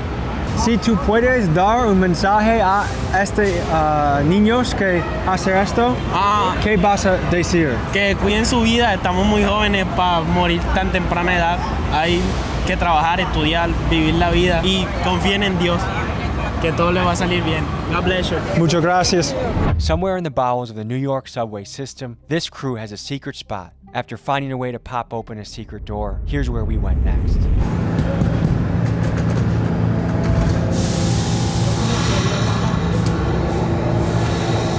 Let's journey into the bowels of New York. Not exactly sure when it was open, but I think it was around 1950, 1970. Yeah, it was used for, I think, a shuttle train to Far Rockaway, something like that. Yeah. They didn't use it no more. And not a lot of customer service down here, if I'm right. The trains wasn't being like used, like I don't know, the plan just went wrong. I don't know exactly, so I'm not too deep into that, but it stopped being in service around the 70s. I'm not pretty sure, maybe the 60s. But yeah, it's been like this for a minute.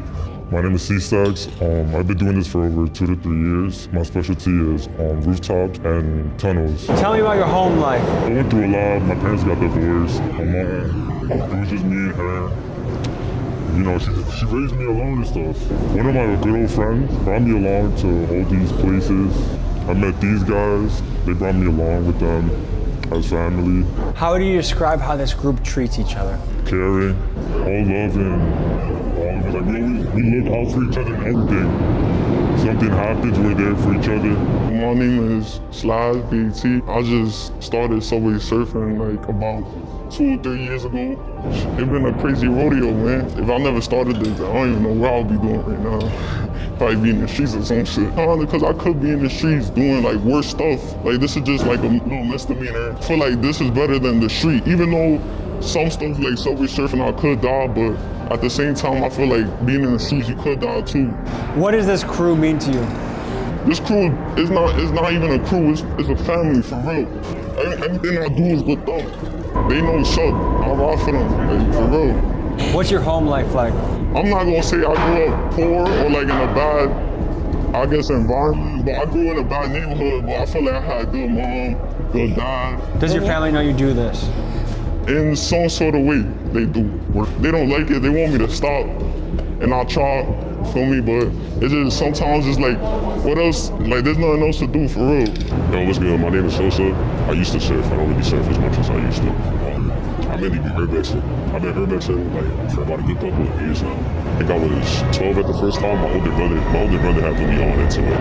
I've only like really been like in the tunnels and everything for the most part, like only because like I'm interested in the history behind like the city, if anything. What are your other hobbies? My other hobbies, more so of an artist now. Trying to become more heavy into being like a fashion designer type. Like I'm trying to like launch like a clothing brand. What does this crew mean to you?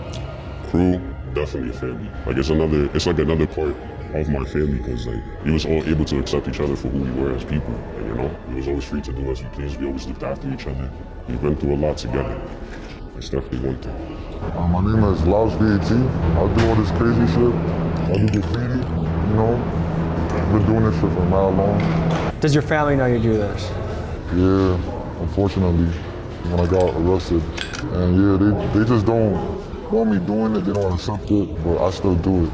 It's fun, like that adrenaline. What does this crew mean to you? They're family to me, like, I basically grew up with them. We've been doing this shit for mad long. I knew them for like mad long. How's life at home? What's your home life like? My home life, I don't really got nothing going on at home. I would rather be outside than home. For me, home is boring. Do you know many people that have died doing this? 2 people, both of them were my friends. His name was Kayvon and John. The first one who passed away was Kayvon back in 2022. That was like a close friend of mine. It was terrifying. So basically it was like a turn, he lost control and he fell off. When I was going back down, all I seen was his backpack on like the rail. So I already knew what happened. I was like, damn. And then the firefighters had to come up, all that.